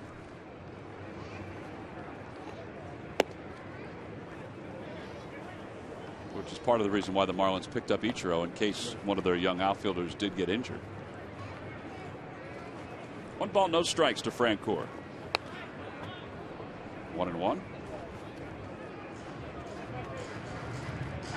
It's always interesting how you always fall back on a veteran player to pick up a younger player. That's why veteran players are very important to be role players on teams. That one is back near our vantage point. Wow, this is one of the closest ones. Well, that's a heck of a grab. That was a very nice catch right there. I thought the guy in the sling was going to get an opportunity to I do it thought again. he was going to do the same thing. Here we go. One-handed grab with beer in other hands. Napkin. 1 ball and 2 strikes. So he's got 2. Oh, so he got the other one. He got the one that he did not grab. But again, he's injured. We're going to give him the benefit of the doubt.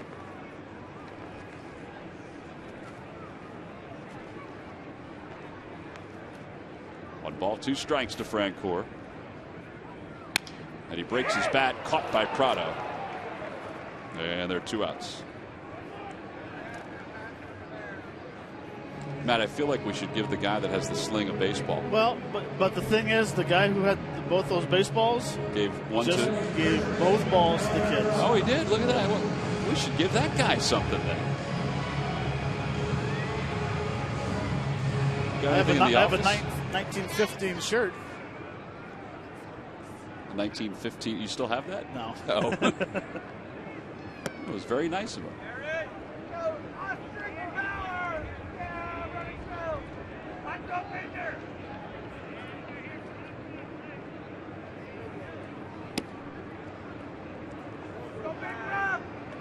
Two 2-0 to Darren Ruff. Ruff doubled his last time.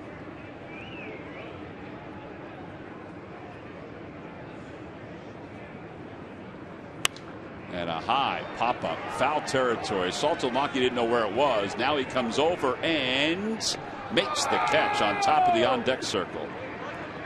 And the side is retired. No runs, no hits, nobody left. Phillies get set down in order in their half of the 4th.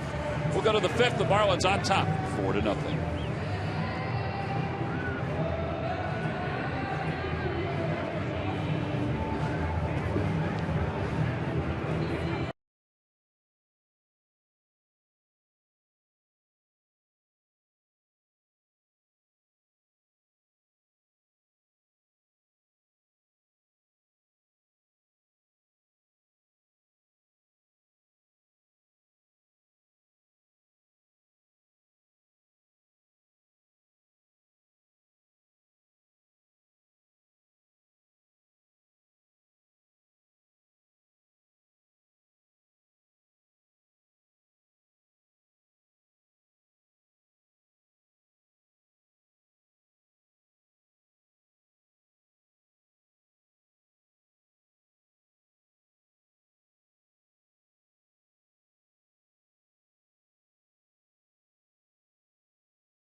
the fans trivia quiz answer. All right, Matt, here's the question. Which Marlins pitcher did Steve Cishek replace when he assumed the closer role in 2012? Well, I thought it might have been Kevin Gregg, but it was an ex-teammate of mine, go by the name of Heath Bell. Heath Bell is correct. You're playing possum there. You said Kevin Gregg. You were playing a little possum. Heath Bell is correct. Log back on to Phillies.com to find out if you're the winner of a Phillies prize pack.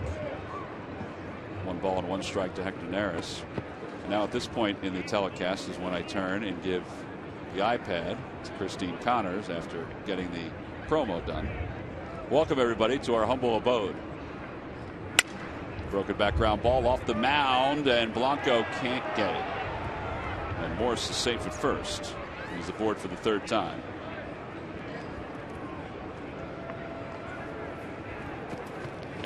So that'll be a hit for Morse, and Marcell Ozuna will be the batter.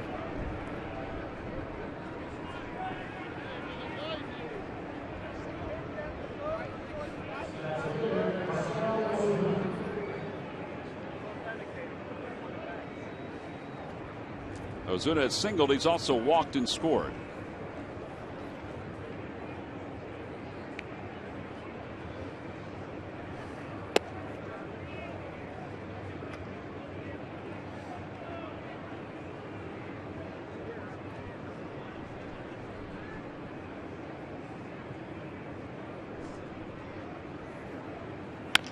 Chopper to short.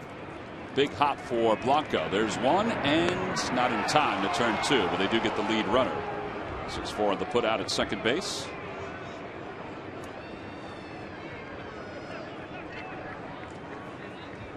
I thought they had no chance of having Ozuna at first base. Blanco gave a great feed to Hernandez with a great turn. That was closer than I thought. I'm with you on that. And Ozuna does not run all that bad either. Here's Ichiro, who is 0 for 2. He has struck out. He's grounded out to short. Takes low, 1-0.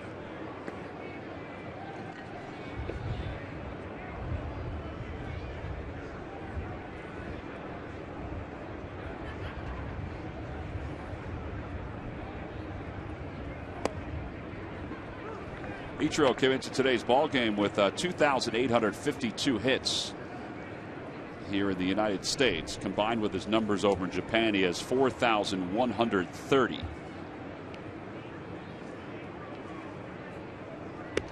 Still ways to go to match Pete Rose's major league record, although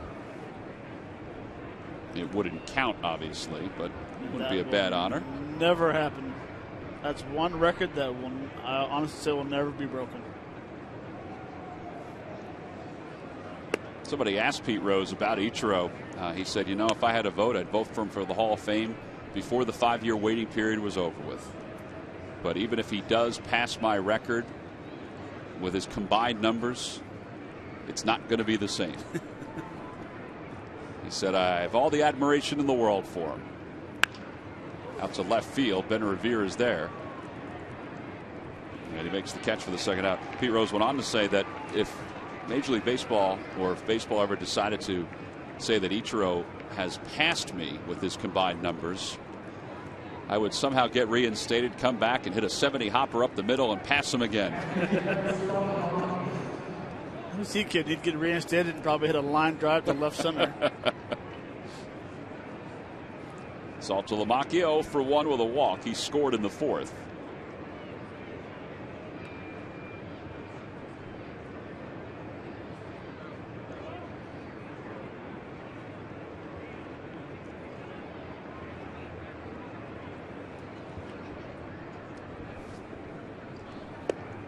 Change up, and it's 0-1.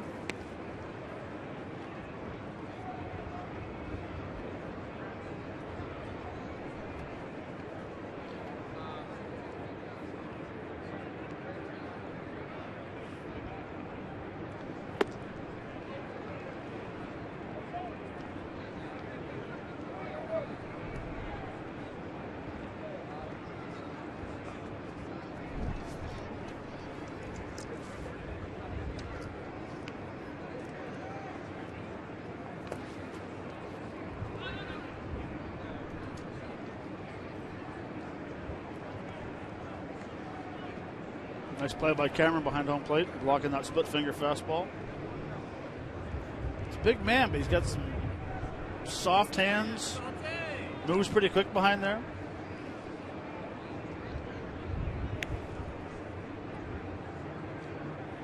Broke his bat. Looper out to short. Caught by Blanco. Inning is over. No runs, 1 hit, and 1 man left. Time for a little offense, hopefully for the Phils, when we return for the bottom of the 5th.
Baseball players, go to MLB.com/franchise4 to cast your ballots. Winners will be revealed during the All-Star Game, July 14th on Fox.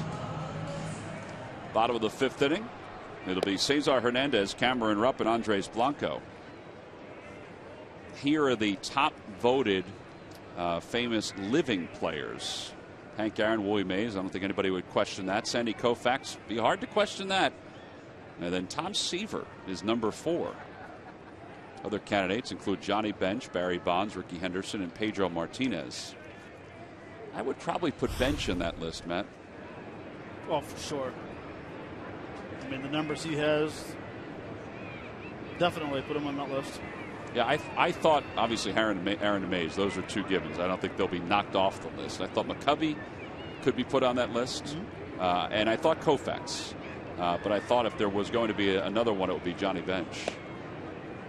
On the outside corner, Hernandez, it's 0-1. Not that Tom Seaver didn't have a great career. Right. Hernandez walked his only time up. And it's 1 ball and 1 strike to him. Ricky Henderson was a great choice. Ricky Henderson had a wonderful career. I guess just because he seemed so goofy. To the right side, and D. Gordon to his left. Throws out the hustling Hernandez.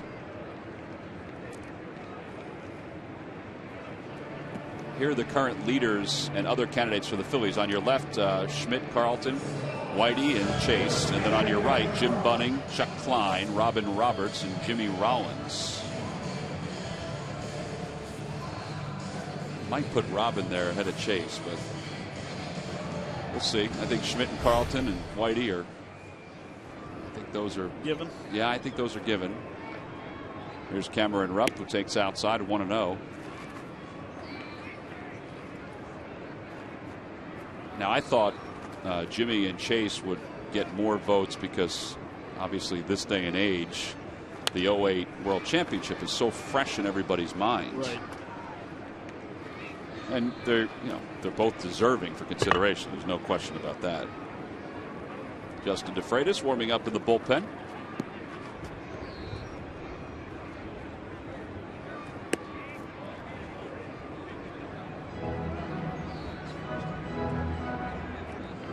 Cameron Rupp struck out his first time up. That has begun a stretch of 9 in a row retired by David Phelps. 2-2.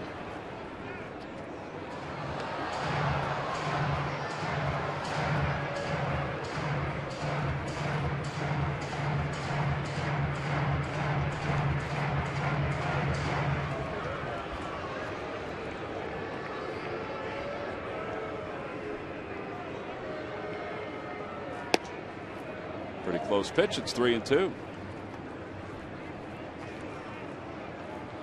How'd you feel as a hitter when you took a pitch like that? Lucky. Seriously, I mean, it's a close pitch. Well, especially if you're looking for a different pitch. I mean, if you're looking for an off-speed pitch and then he throws a fastball right on the corner and the umpire figures it was a little off the plate, you take a deep breath and say, now don't mess up. Well, that might have been the one free one you get for a while.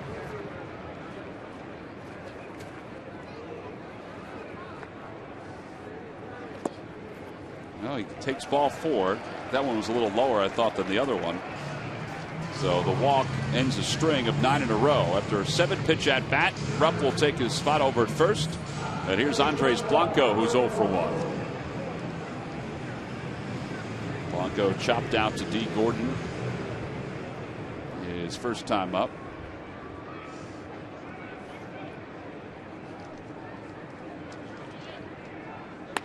Out to right field and right at Stanton.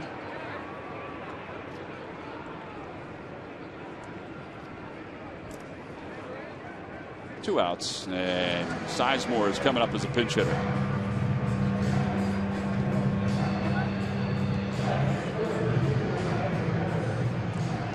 Phillies only have 2 hits today. They have 4 base runners, 2 hits, 2 walks. So far in the series against the Marlins, they have 7 extra base hits, but hitting under 200 in the series. Counting their efforts here today, particularly the last 2 days, it really has not gone well at all for the Phil's offense.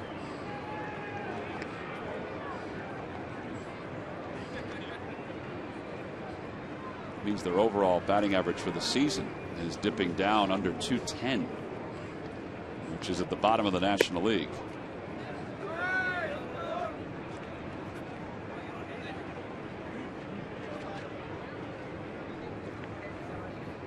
I thought with this series, I thought you were going to see the offense break out a little bit more. I'm with you. And not disrespecting the pitching from Miami, but they weren't facing the 7 number 1 guys that they faced on the last road trip. Yeah, I'm with you on that. I thought the same thing. They leave one over at first. Nope, today it's been quiet offensively because of the pitching of David Phelps. We'll go to the 6th inning here in Philadelphia.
Is fresh out of the Rule 5 draft and into an everyday starting position for the Phillies. The 23-year-old rookie from Venezuela has made good during his short time in the majors. The first 2 weeks have led to 7 extra base hits, 3 stolen bases, and a walk-off memory while connecting on his first major league hit, an RBI. Odubel's start has been a good one, and it's brought to you by Independence Blue Cross. Live fearless. Marlins are on top 4-0. We go to the top of the 6th inning here at Citizens Bank Park. They've managed 5 hits. They've also capitalized on 4 walks. So now it's Justin DeFreitas who will take over in the 6th inning. The Phillies are hoping DeFreitas can give them a couple of innings here.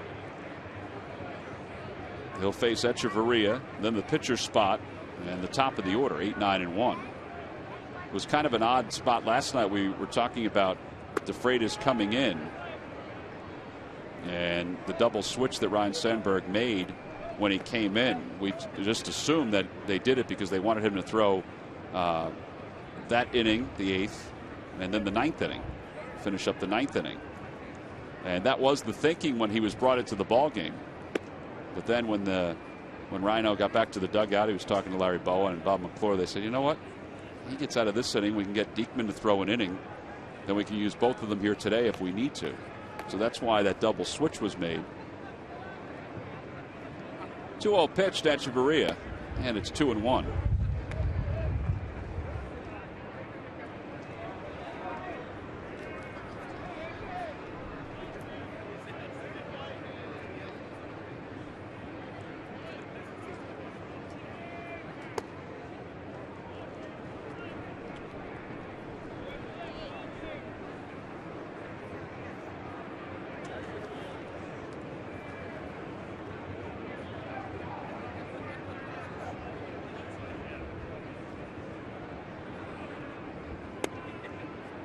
Boy, those are 2 really close pitches, but it results in a walk. And the leadoff batter's aboard, and Phelps is up there to try to sacrifice. As he steps in, let's check in with Greg Murphy. Murph? All right, thank you very much, Tom. Well, last night, another in our collection of college series nights here at the ballpark, where college students from all over the Delaware Valley and beyond had a chance to come down to the ballpark and sit in and listen to some of the folks that work at the ballpark in all different areas, whether it be ballpark operations or marketing and sales staff. Of course, they heard from the general manager last night, Ruben Amaro Jr., as well. We did a night where it was the PR and media. About 100 students there last night, about 700 total throughout the college series, so it was a huge success. Just these kids getting a chance to, pick the brains of people who are in the business, working here at the ballpark, in and around the ballpark. So a huge success, and those kind of nights will continue to happen. I know we're going to have some high school nights as well coming up here at the ballpark.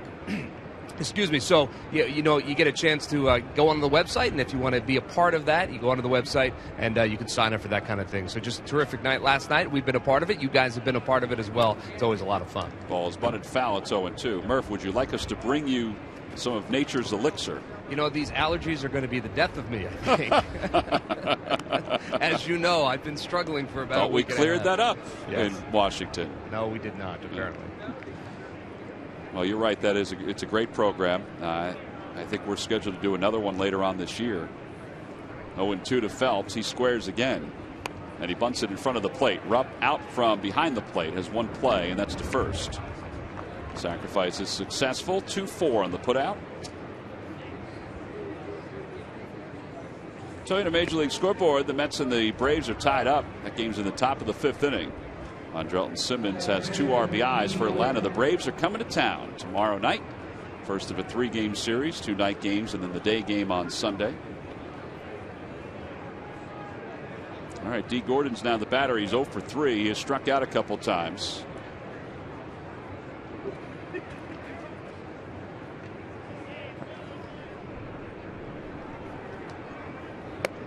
On the outside corner, 0-1. Looking forward this weekend, working with Schmitty. Should be a good time. Yeah, Mike will be with us on Saturday and Sunday.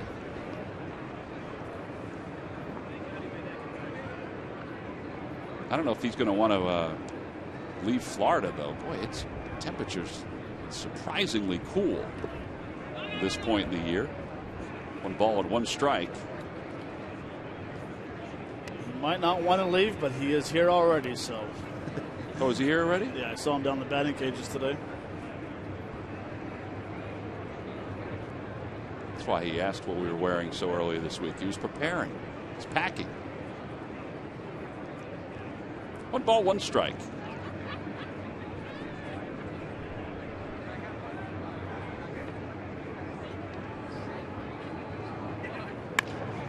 Over to shortstop. Echeverria nearly made a base running mistake. Blanco throws it low, and Rupp can't handle it. That'll be an E6. It'll put runners on first and second. Just tried to rush it, and there's no excuse. He tried to rush it, and for some reason did not get it over to first in the air. Well, he does a nice job of coming in, realizing that D. Gordon's a quick runner. But like you said, Tom, I mean, he rushed the throw. He had a little more time than he thought. And it's just a play that needs to be made. Boy, that's 17 errors now for the Phillies. We were talking about how the Nationals were struggling defensively when we were in D.C. I guess people in glass houses shouldn't throw stones. It's a lot of errors at this point in the year, obviously.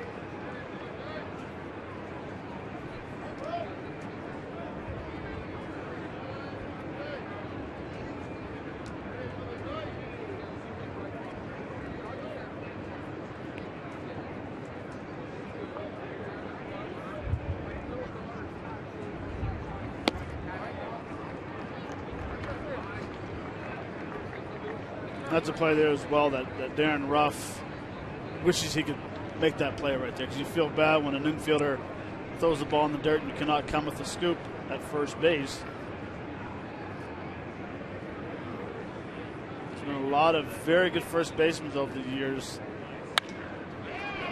That one is served down the right field line. That'll drop in for a base hit. It's going to roll all the way to the corner, and the two base runners will score easily for the Marlins. I shouldn't say easily. That was a heck of a throw by Cesar Hernandez, and Gordon gets in under the tag, and it's 6-0. Well, give the Phillies credit there. I mean, Francoeur did a heck of a job feeding it to Hernandez, and Hernandez made a tremendous throw to the plate. But it turns out to be a 2-run double. Well, Francoeur gets down there, plays it well. The key is he hit the first cutoff man. Hernandez turns and throws nice straight to home plate. And really, D. Gordon is the only guy in that team that would have been safe in that situation. Yeah, I thought he would score easily once he got to third. But give credit to Francoeur and Hernandez. It was an awfully close play. 4 RBIs now for Prado. And Stanton's 0 for 3. And behind, no balls and 1 strike.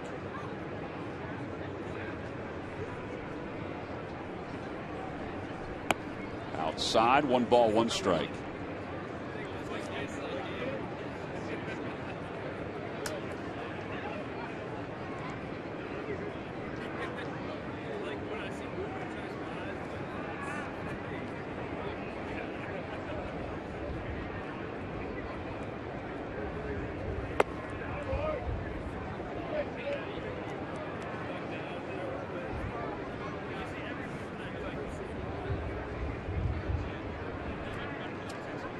I hate to say it, Tom, but my keys did not work out very well.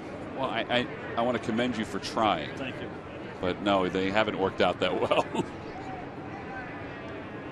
Matt, all you can do is throw them down on paper. Throw them up on the wall, see if they stick. You know, I should have known better by asking L.A. There they are, the Nissan keys to the game. Feel better. Hit better. Pitch better. No, not too bad. 3 balls, 1 strike. And he fouls it behind home plate, 3-2.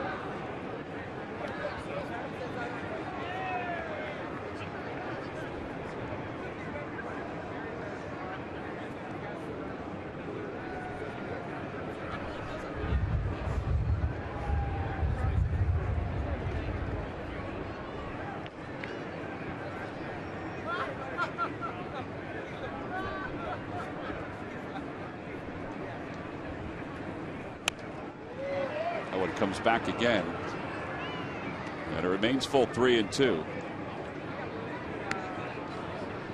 Matt, you had mentioned during the outset of the series that Stanton is still battling a little that flinching after getting hit last year in that game against the Milwaukee Brewers. It is very noticeable, particularly against a guy like McGowan earlier and DeFreitas here. Well, maybe not noticeable there. That is a bullet. Look at it. Wow. That ball was smoked. A 2-run home run for Stanton. If you clock that one, you know, they always talk about distance and how far a ball goes. You clock that one. That may be the fastest home run you'll ever see.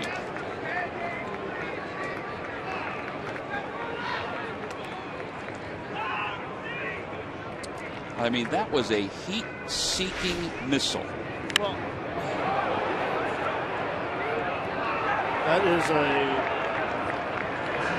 that's impressive.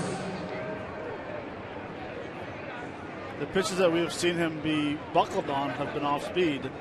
That was a fastball inner half. It's 8-0. Marlins on top here in the top of the 6th inning. Second home run of the series for Stanton. 4th of the year. The 10th in this ballpark.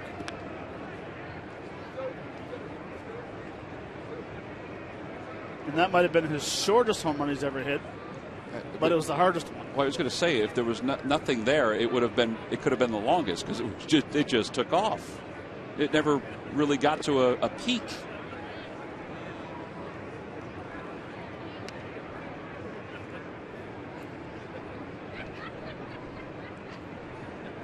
It is one strong man.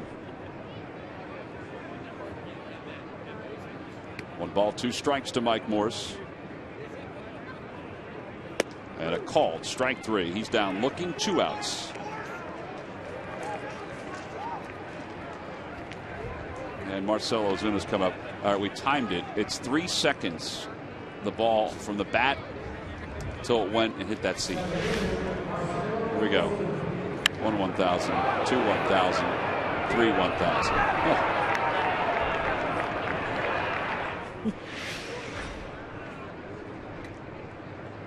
Ozuna, the single, a walk, a fielder's choice, and he takes outside.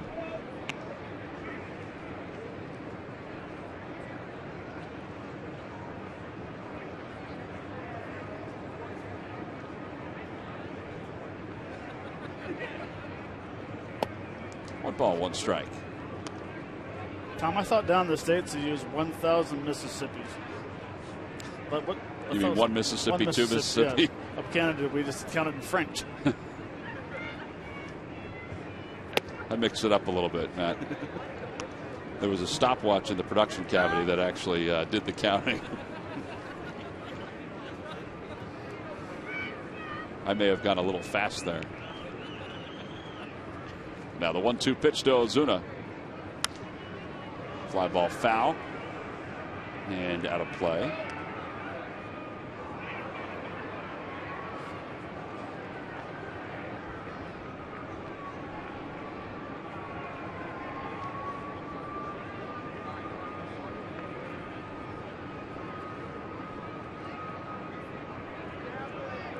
Got him.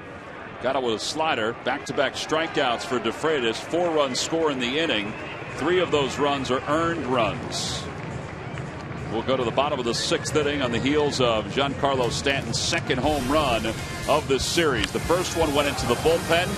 The second one, it went into that seat, but it did so in a matter of seconds. 8-0. Marlins on top as we go to the bottom of the 6th.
The official entertainment provider of the Philadelphia Phillies. By the Pennsylvania Lottery, benefits older Pennsylvanians. And by Toyota. Where will Toyota take you? Visit buyatoyota.com to find out. Toyota, let's go places. A cool day here at Citizens Bank Park, our first business person special. Fans are trying to stay warm, hoping that maybe the Phillies offense can provide some kind of spark against David Phelps, who's retired 11 of the last 12 batters that he's faced. He's only allowed 2 hits. And he will face the top of the order: Odubel Herrera, Ben Revere, Cody Ashley.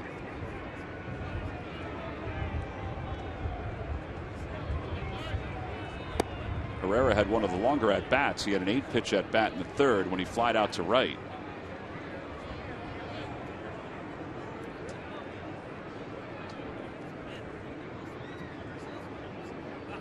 He has reached base safely in 7 consecutive games.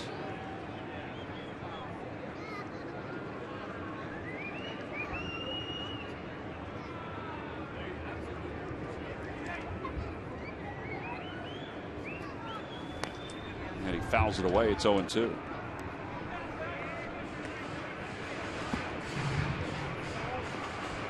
Odubel, after missing that fly ball last night that resulted in a bases clearing 3-base error, he said, "I'm getting better routes and better jumps. It's something that just happens. I should have caught it. I'm going to continue to work on it to become better." He's down on strikes, looking, and 1 out here in the 6th. That's 5 strikeouts for Phelps.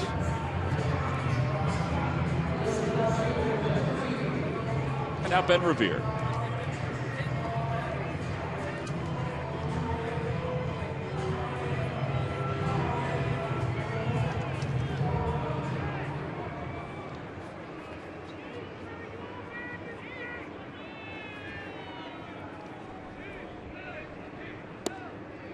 Pretty good breaking pitch right there. Phelps has been using all of his pitches today. Front door sinker, the last pitch to Herrera. First pitch curveball to Ben, getting over for first pitch strikes. Good tempo on the mound. We mentioned, Matt, that he went 4 2/3 in his last start, and they were hoping that they could stretch him out. This is a perfect game to stretch him out because the Phillies have been dormant offensively. He's got an 8-run lead. That was only his 83rd pitch of the day, and it'll drop in front of Ichiro for a base hit. First hit since the 2nd inning for the Phils, and the fans let him hear it. Time now for our Hyundai defensive plays of the game. See if you can see this theme. Little catching. This is back in the 1st inning. You have Cameron up, throwing out Stanton at second base. Better than money with Hernandez at the tag. And all of a sudden you get the high fly ball with Saltalamacchia. I have no idea where it was at first. Good adjustment, making a play right there. Not using 2 hands, but that is why that's the defensive plays of the game, brought to you by Hyundai. Cody Ashley serves it foul down the left field line. 0-1.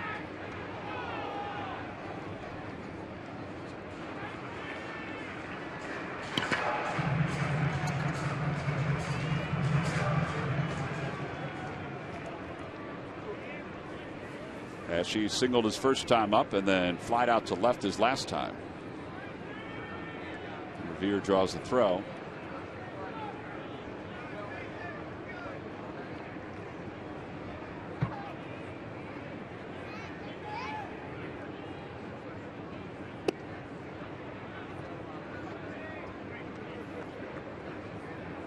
And now bullpen action. Sam Dyson.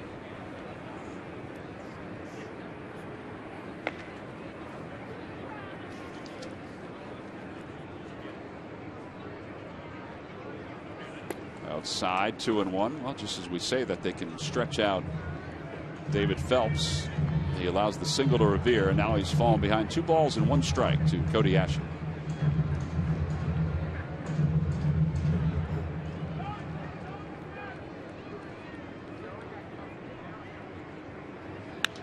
Off the end of the bat, out toward left field. It's going to carry out toward Suzuki. And there are 2 outs.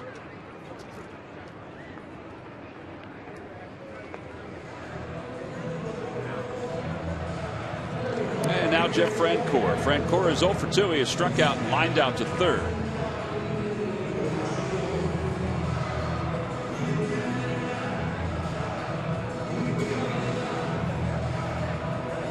This next road trip, the Phillies will go to St. Louis, Miami, and then Atlanta. So back to Jeff's neck of the woods. Out towards center field. Marcell Ozuna on the run and makes the catch just underneath the 409 sign. And the side is retired. No runs, 1 hit, 1 man left. We've played 6. We'll head to the 7th with the Marlins on top by 8.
Time now for your Delaware Valley Honda dealers game summary. 8-0 Marlins on top. 4 in the 4th, 4 in the 6th inning.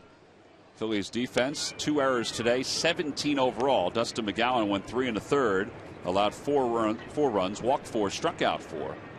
Martin Prado has 4 runs batted in for the Marlins. Suzuki takes outside, 1 ball and 1 strike as we begin the 7th. Justin DeFreitas, 2nd inning of work. Ichiro is 0 for 3.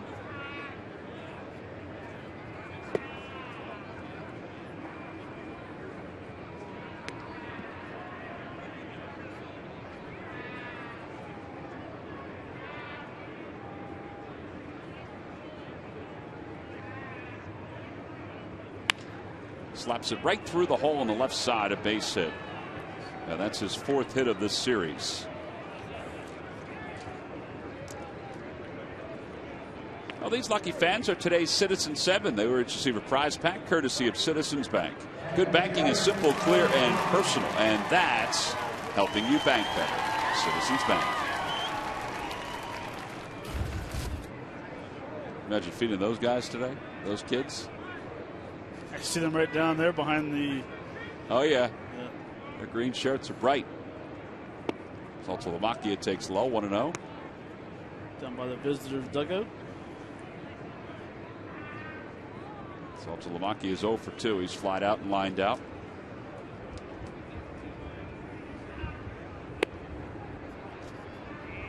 There they are. They don't know the camera's on them now, so they're not as outgoing.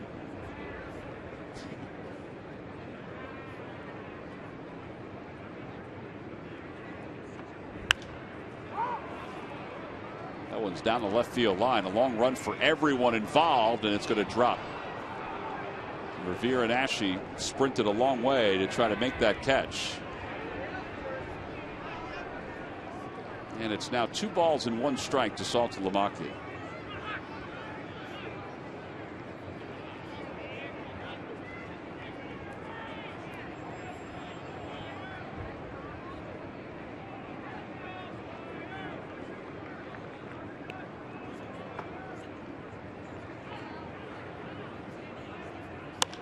Over to first. Ruff's got it. Turns to second for one. DeFreitas covers at first base in time. Now that's a little defense. 3-6-1. 2 outs here in the 7th.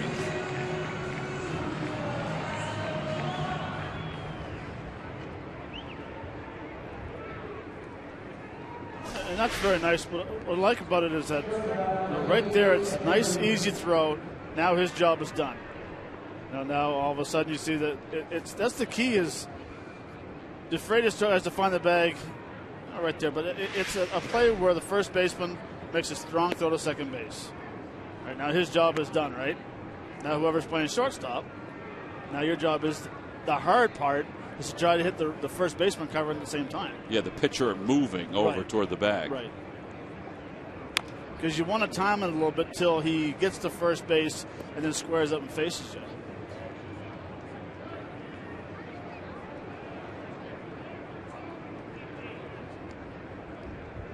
Because we know that first basemen are athletes. They can get there at the same time and catch and tag the bag. Oh, you consider yourself a first baseman? Me? Yeah. No chance. 1 ball and 2 strikes. I thought you were talking on behalf of all first basemen. Every time the Phillies retire the opposing team 1, 2, 3, Comcast will make a contribution to Phillies charities. Phillies baseball is brought to you by Xfinity, the official entertainment provider of the Philadelphia Phillies.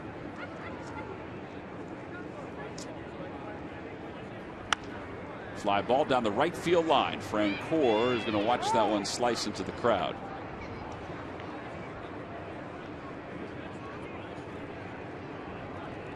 So he'll go back to his spot. It remains 1 and 2.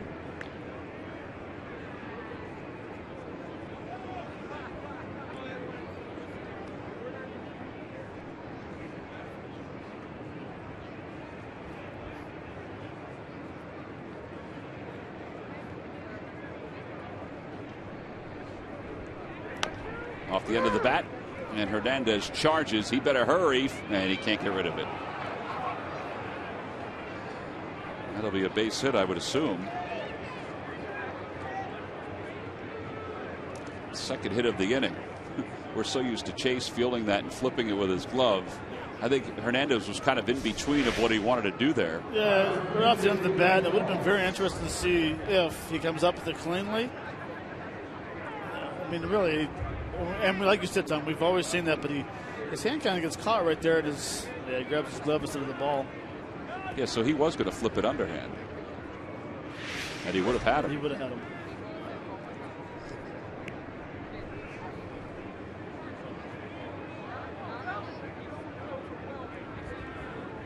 There's a strike to Phelps, and it's 0-1.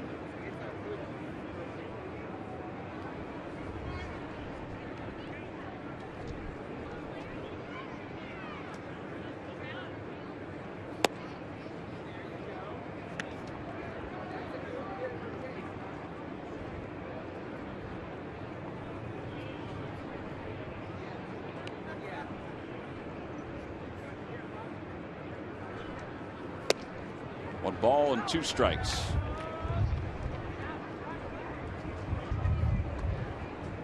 Now DeFreitas trying to get out of this. He threw 30 pitches in the 6th inning, and he's at 16. This will be number 17 here in the 7th. Phelps fouls it away. I would assume that's it for him. I think he's done after 2, and they'll go back to the bullpen. We shall see.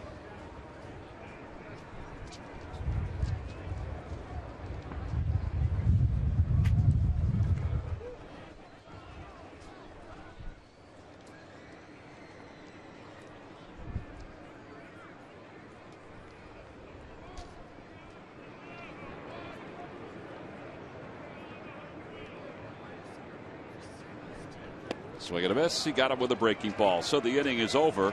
No runs, 2 hits, 1 man left for the Marlins. Time to stretch here at Citizens Bank Park. The Phillies down 8-0.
as David Phelps warms up out of the mound, clocking in at 70 pages per minute. The HP OfficeJet Pro X is the perfect addition to your starting lineup, and now 50% off. Get yours today.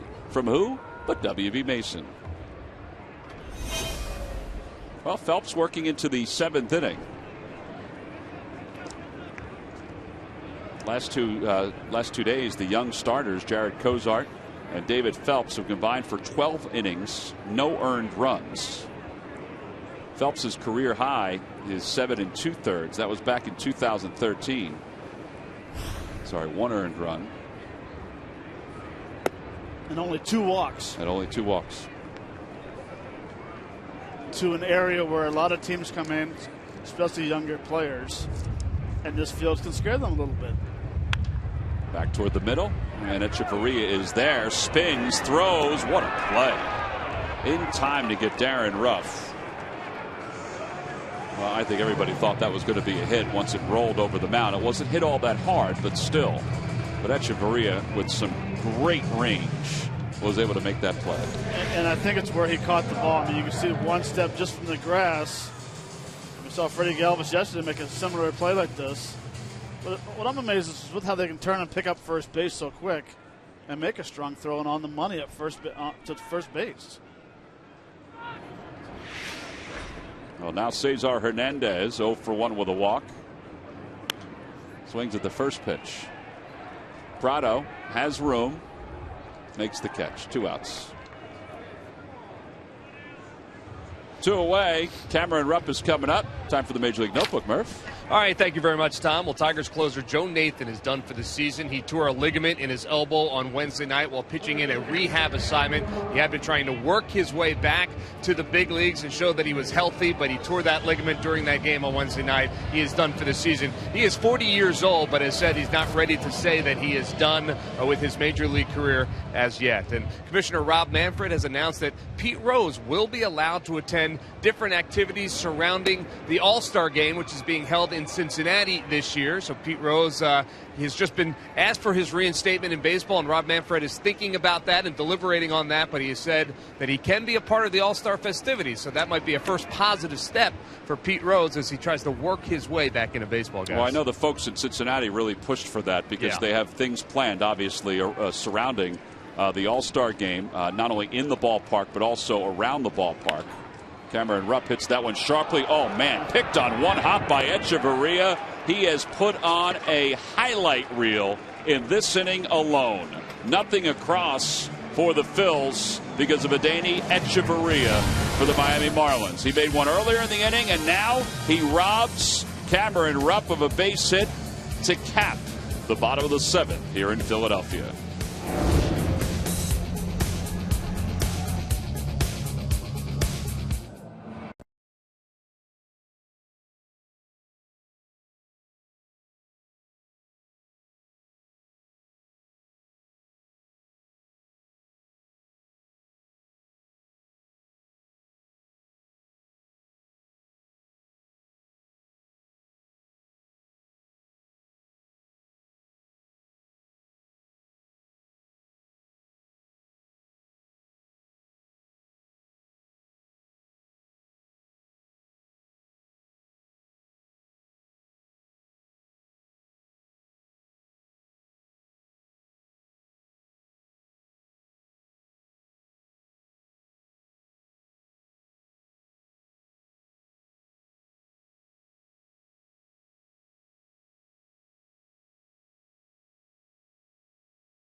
Nissan today for great offers on our most exciting lineup ever. Shop Nissan.com.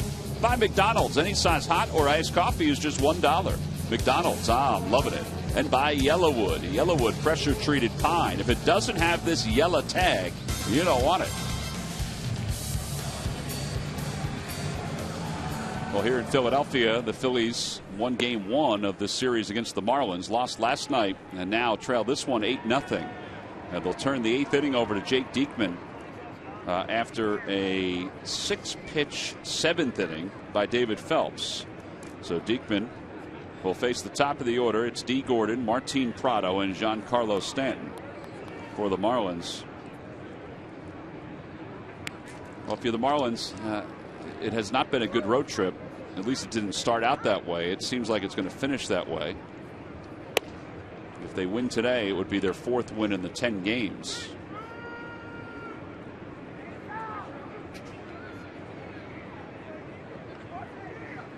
Outside, and it's 1 ball and 1 strike.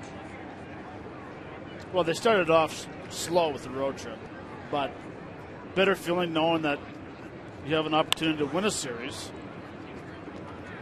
Hernandez makes the play, 1 out. You have a couple of game winning streak, going back home for a long homestand, and basically seeing the same teams. They play Washington, New York, and the Phillies. Phillies, yeah. Well, Mike Redmond was saying after last night's game, he said, we haven't gotten the breaks. We needed a ball to drop or something to go our way. And tonight, meaning last night, we got some breaks and took advantage of them. And I think you can say the same about today. They've taken advantage of, you know, the miscues by the Phils defensively. No balls and 1 strike. And they've also capitalized on the walks.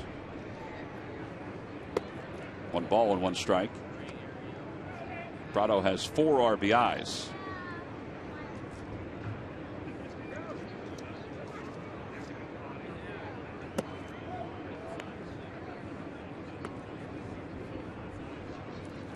Yeah, I look at the line with McGowan and the 3 1/3 with 3 hits and 4 runs. He threw a lot better than that. Off the glove of Cesar Hernandez, and another hit for Prado. He has 3 straight hits.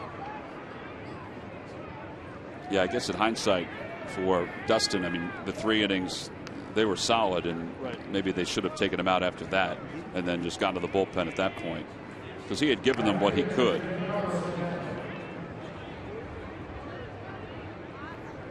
Well, here's Stanton. Stanton homered his last time up. He had a missile.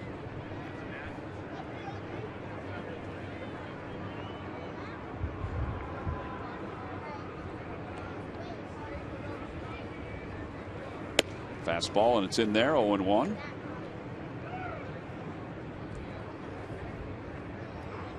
Stanton's home run is 4th. I mentioned that he doesn't wear that face guard when there's a left-hander on the mound, so he's gone to the other helmet. Remind me to ask Smitty on Saturday, quickest home run he's ever hit. We had Stanton's home run earlier in the game at 3 seconds. It left the bat and hit the seat in the outfield. Swing and a miss, and he is struck out 3rd time today. Here we go. It's our W.B. Mason delivery of the game. Take a look one more time. And don't blink, because in the 6th inning, he gets a fastball inside from DeFreitas. And next thing you know, it hits the wall and the seats in 3 seconds. And that ball is crushed, and that is why it's a delivery of the game, brought to you by W.B. Mason. Here's Mike Morse. And Morse takes outside, 1 ball, no strikes. Morse has scored a run today. He's walked a couple times, singled, struck out looking his last time up.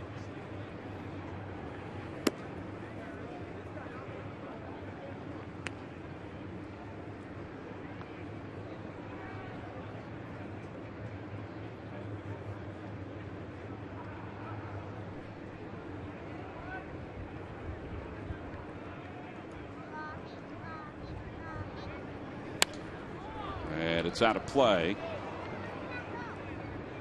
2 balls and 1 strike. See what Gordon, Prado, and Stanton have done today. 4 hits combined, 6 RBIs. As we scan through the in-game box score for the Marlins. And Darren Ruff will take that to the bag. And the side is retired. No runs, 1 hit, and 1 man left. We'll go to the bottom of the 8th inning. The Phils trailing the Marlins 8-0.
Solid today for the Marlins. He was right around the strike zone, Matt. In fact, when you take a look at what he did today, he retired 17 of the last 19 batters that he faced. And he's not an overpowering pitcher, but he relies on that late movement with his fastball.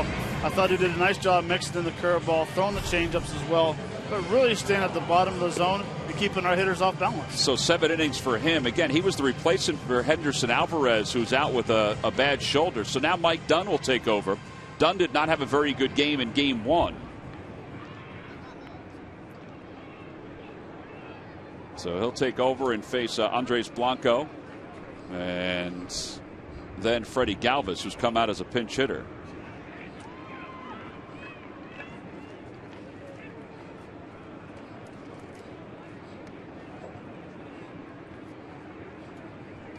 Blanco today is 0 for 2. And he takes a strike. It's 0-1.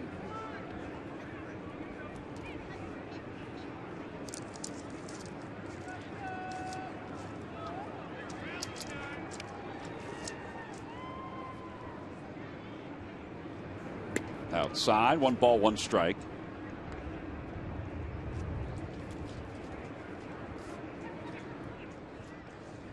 Blanco, a switch hitter, batting right-handed. Hit left-handed the first 2 times up. 1 ball and 2 strikes. I guess the theory here with Dunn is he didn't pitch well the other day, and get him, I guess, back on track. Last night it was Cishek that kind of got back on track. You get Dunn back on track here today. Again, the Marlins bullpen does not have a save this year, but they came in with only 4 wins. And Blanco has struck out. Phillies have 1 hit since the 2nd inning. Tampa Respiratory Asthma Awareness Night is Monday, May 11th, when the Phillies take on the Pittsburgh Pirates. It's Teva Respiratory Asthma Awareness Night, where all fans will receive the Phillies cap, and it's sponsored by the good folks at Teva. Tickets can be purchased by going to Phillies.com. Here is Freddie Galvis. Galvis hitting .300 on the year, a home run, 8 RBIs. A little theory, Matt, as to why he starts with his front foot so wide open like this. Well, there could be a few things. One is to being open, keeping your momentum going towards home plate, closing your front hip. Hitting line drives to left field. There's a few things. He's relaxed. He's got a lot of movement, and some hitters like to have a lot of lower half movement. Yeah. It doesn't matter where you start in the batter's box. We've seen Herrera's stance, Galvis' stance. The bottom line is they all get back to the exact same spot. Here's Odubel Herrera, who's 0 for 3. Odubel's hit it 5 straight ball games, hitless though today.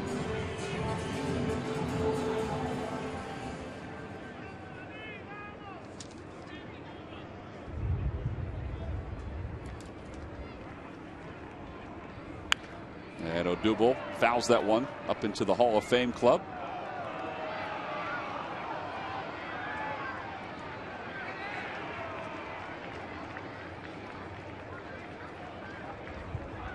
Phillies will try to right their ship this weekend when they take on the Braves beginning tomorrow night at 7:05.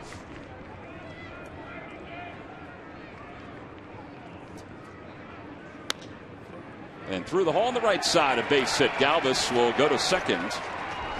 Well, it's the first time today the Phillies have had back-to-back hits. Not the first time they've had back-to-back base runners, but back-to-back hits. And Herrera is now hit in 6 consecutive games, and he reached base safely now at 8 straight.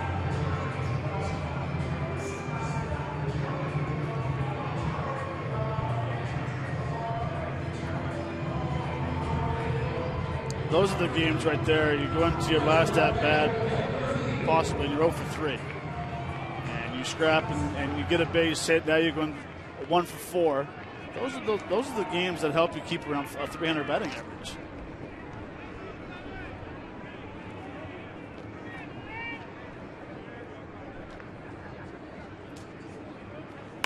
Ground ball towards second. That might be 2. There's 1 and 2. They turn the double play, and erases the opportunity here in the 8th. So Mike Dunn allows a couple of base hits, leaves one. Will leave for the top of the 9th inning here in Philly.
Only on Pure Auto Insurance presents Phillies Post-Game Live.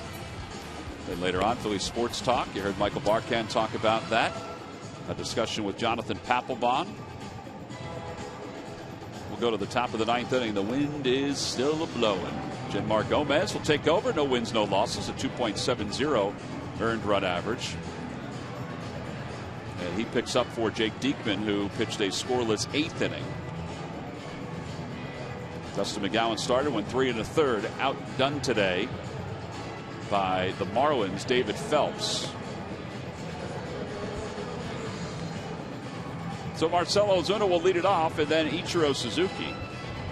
Around the National League East, the Mets and the Braves are in the 7th inning. Meanwhile, the Cardinals will face the Washington Nationals. Nationals are the odd team out, not facing a divisional foe coming into this day of baseball. Mets wind up hanging on. That would be 11 straight wins for them. They're in the top of the 7th inning right now against the Braves, who are currently in 2nd place with an 8-6 record. And Ozuna takes low, 1-0. 1 month obviously does not make a season.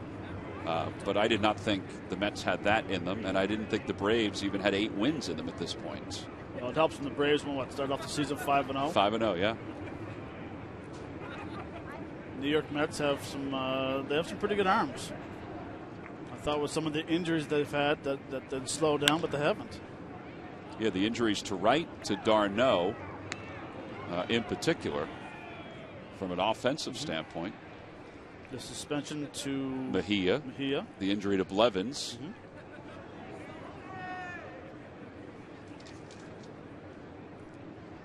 1 ball, 1 strike to Ozuna.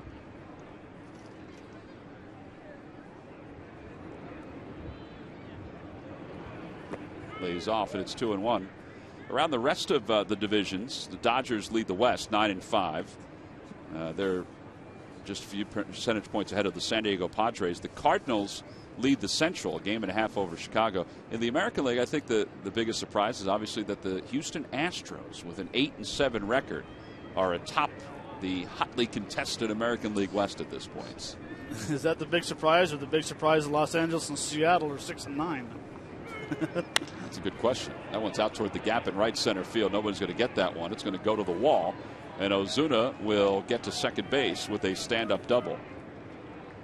I would think that the Astros being atop the division right now is the surprise at 8-7.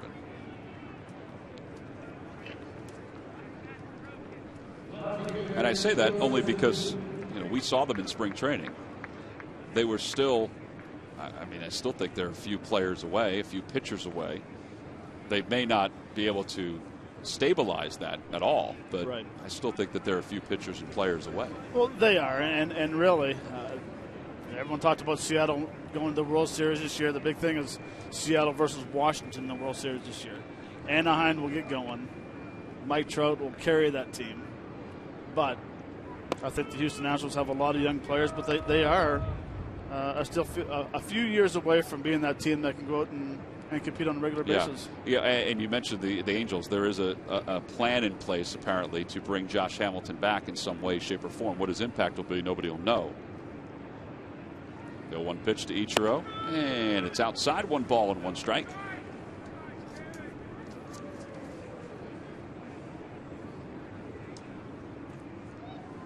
Suzuki 1 for 4.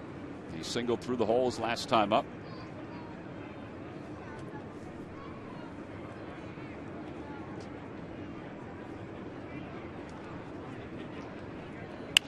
Broke his bat over the mound. That'll get the runner over to third. And there's 1 out. Second bat that Ichiro has broken today.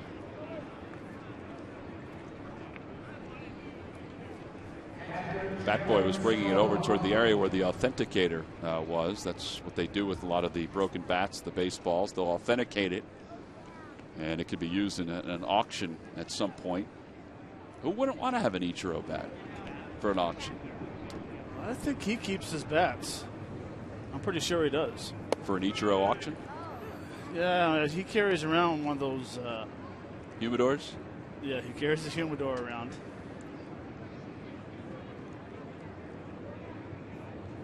But if you ever notice at the end of an inning, if he's the last out, he runs all the way back, gets his own stuff, doesn't want nobody touching his glove.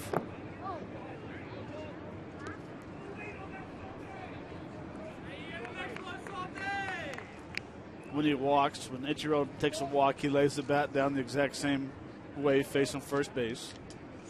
Really? A lot of things he does. You have any thought as to why he does that? Or is it just his routine, his superstitions? Superstitions, and plus he's a very good ball player, so he can do whatever he wants. 0-2 to Saltalamacchia. There's a fly ball, shallow, right center field. Coming on is Herrera on the dead run, makes the catch. With the infield playing in as far as they were, it was his ball or nobody's. And 2 outs.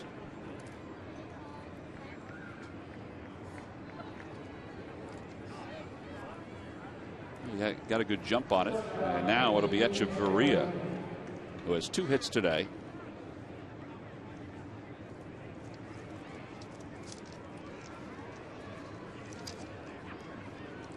Echeverria is the guy the Marlins got from the Toronto Blue Jays in the Jose Reyes, Mark Burley, Emilio Bonifacio, you know, that whole deal.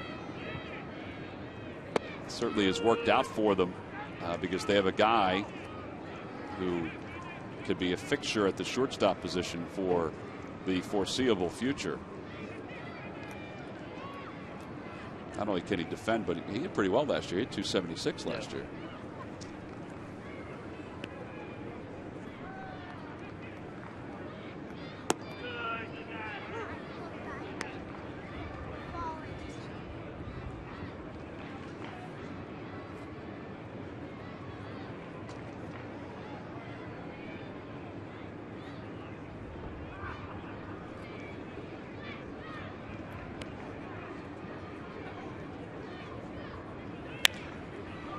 That one went between the legs of Gomez and into center field, and it'll be a base hit to score Marcell Ozuna.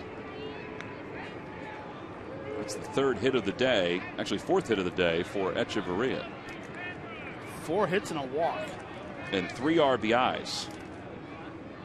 He now has 10 on the year. And Reed Brignac will be the pinch hitter.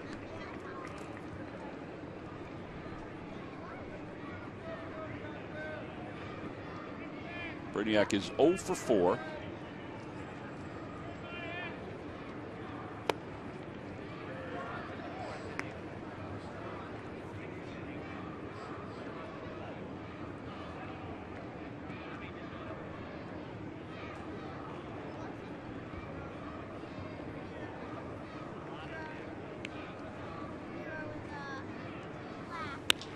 Fly ball center field, and that's right at Herrera, and that will do it for the top of the 9th inning. Another run scores for the Marlins. It's now 9-0 Miami. Cody Ashe coming up to start the bottom of the 9th.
Well, guys, after this one is all over, the Miami Marlins will head on home back to Florida, and the Atlanta Braves will arrive in town for the weekend series. Here's the pitching matchups. On Friday, Aaron Harang will take on the lefty Alex Wood. On Saturday, David Buchanan and Shelby Miller, the right-hander. And on Sunday, at 1:35 start for the Phils, it'll be Williams versus Cahill in that one. Guys? Trevor Cahill, a guy that they got from the Arizona Diamondbacks right at the end of spring training to help shore up their rotation. First time the Phillies will see the Braves, but then they'll see them again next week when they head to Atlanta on the upcoming road trip. We'll head to the bottom of the 9th inning. The Phillies' last opportunity to get something going. And Nick Massett will be the new pitcher. Some of the Phillies fans still doing a little dancing in the seats. Why waste a day off from school? So Massett, who was just added to this roster as this series got underway, will face Ashe, who is 1 for 3.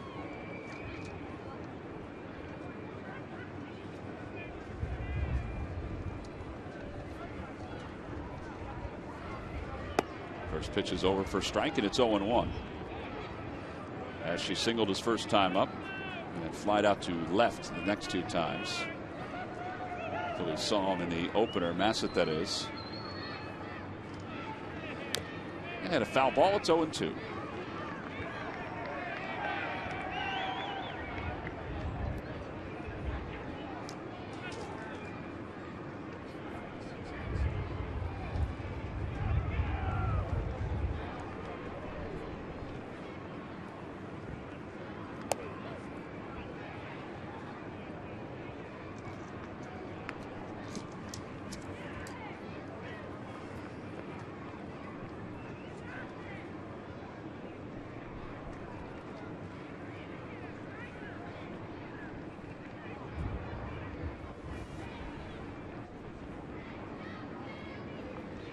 And a changeup, and Ashe is struck out.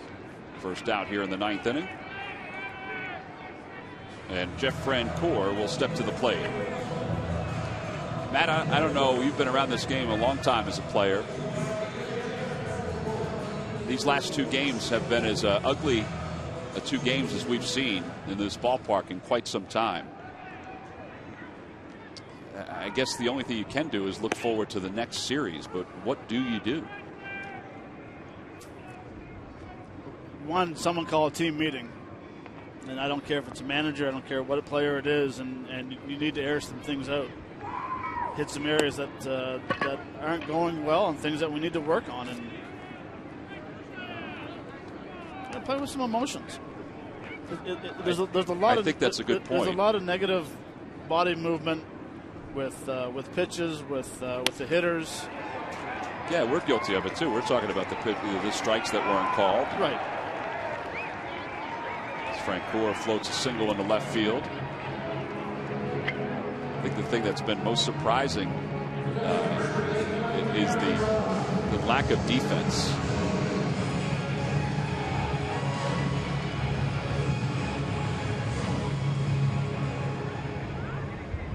The thing about baseball is that there is another one tomorrow. You just hope that the one tomorrow is better than the one today. Right. Darren Ruff is the hitter. He's 1 for 3. Robbed him to hit his last time up. Takes a pitch down low. 1 ball and no strikes. Doubled in the second.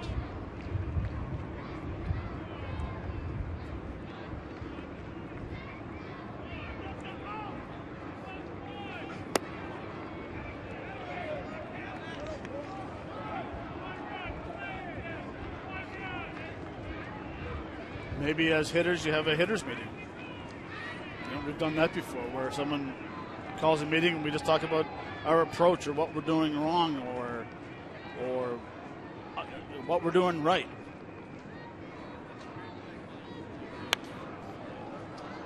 Yeah, because beyond the changes in the roster that have taken place from last year to this year, there have been some clunkers that have been put up in these first few weeks of the season.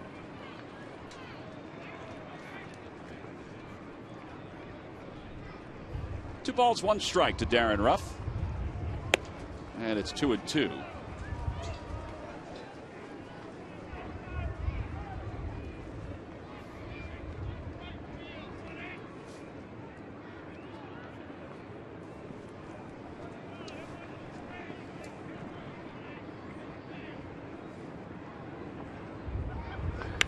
That is a high fly ball deep to left field. Ichiro is going to curl back in and let it drop. The wind got a hold of it in such a big way. It's going to be a wind-blown double for Darren Ruff on a ball that I think everybody thought was going to go out of the yard once it left the bats. I mean, the reaction of Ichiro was going back as if he was going to even Massett's reaction on the mound. Well, I mean, Ichiro got all the way back to the warning track. I mean, this ball's crushed. It is crushed. And for a second there, I thought I had a chance to go to the second deck, and Ichiro. That is amazing. All right, so the Phils have runners on second and third with 1 man down. And Cesar Hernandez, the hitter, fouls it back. It's 0-1. It'd be interesting to ask Darren Ruff tomorrow, did he get that enough to get out of the ballpark? And I guarantee the answer he says is yes. Well, I thought Jeff Francoeur was standing at second base, literally standing there. I mean, he thought, like everybody else, I think he thought it was gone.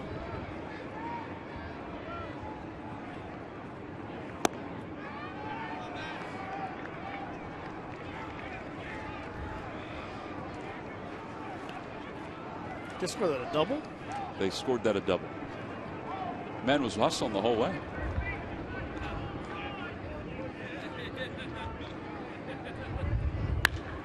Out toward left. Let's see this one. This one seems to have sliced its way through the wind. Francoeur tags and will score.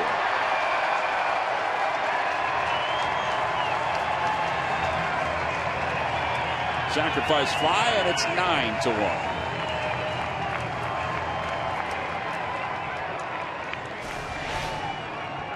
Well, here's where Ichiro starts in left field. Now you watch how he goes back as soon as Darren hits that ball. I mean, he's turning, he's beelining to the fence. Now all of a sudden you see him coming, the U-turn coming all the way back in. Where that ball landed was probably 10 feet in front of where he started. Yeah. Darren Ruff down the right field line, and that will blow foul into the seats. It's 0-1. I mean, that is a 10-time Gold Glover out there that had no chance. No chance.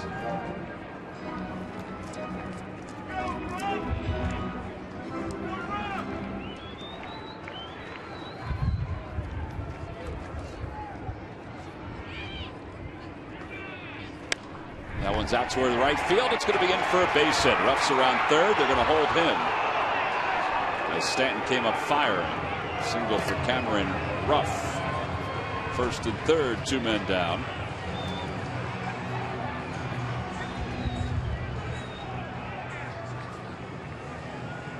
And Andres Blanco will be the hitter. 8 hits now for the Phillies.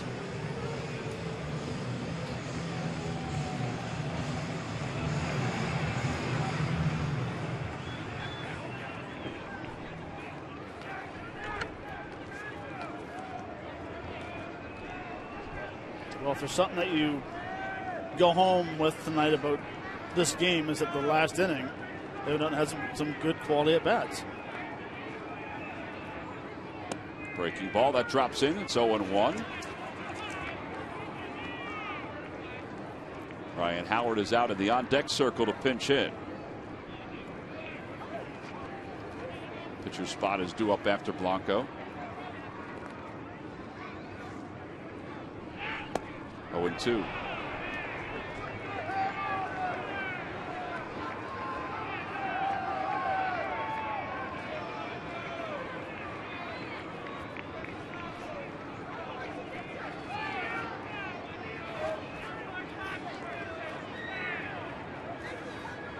Ground ball right side.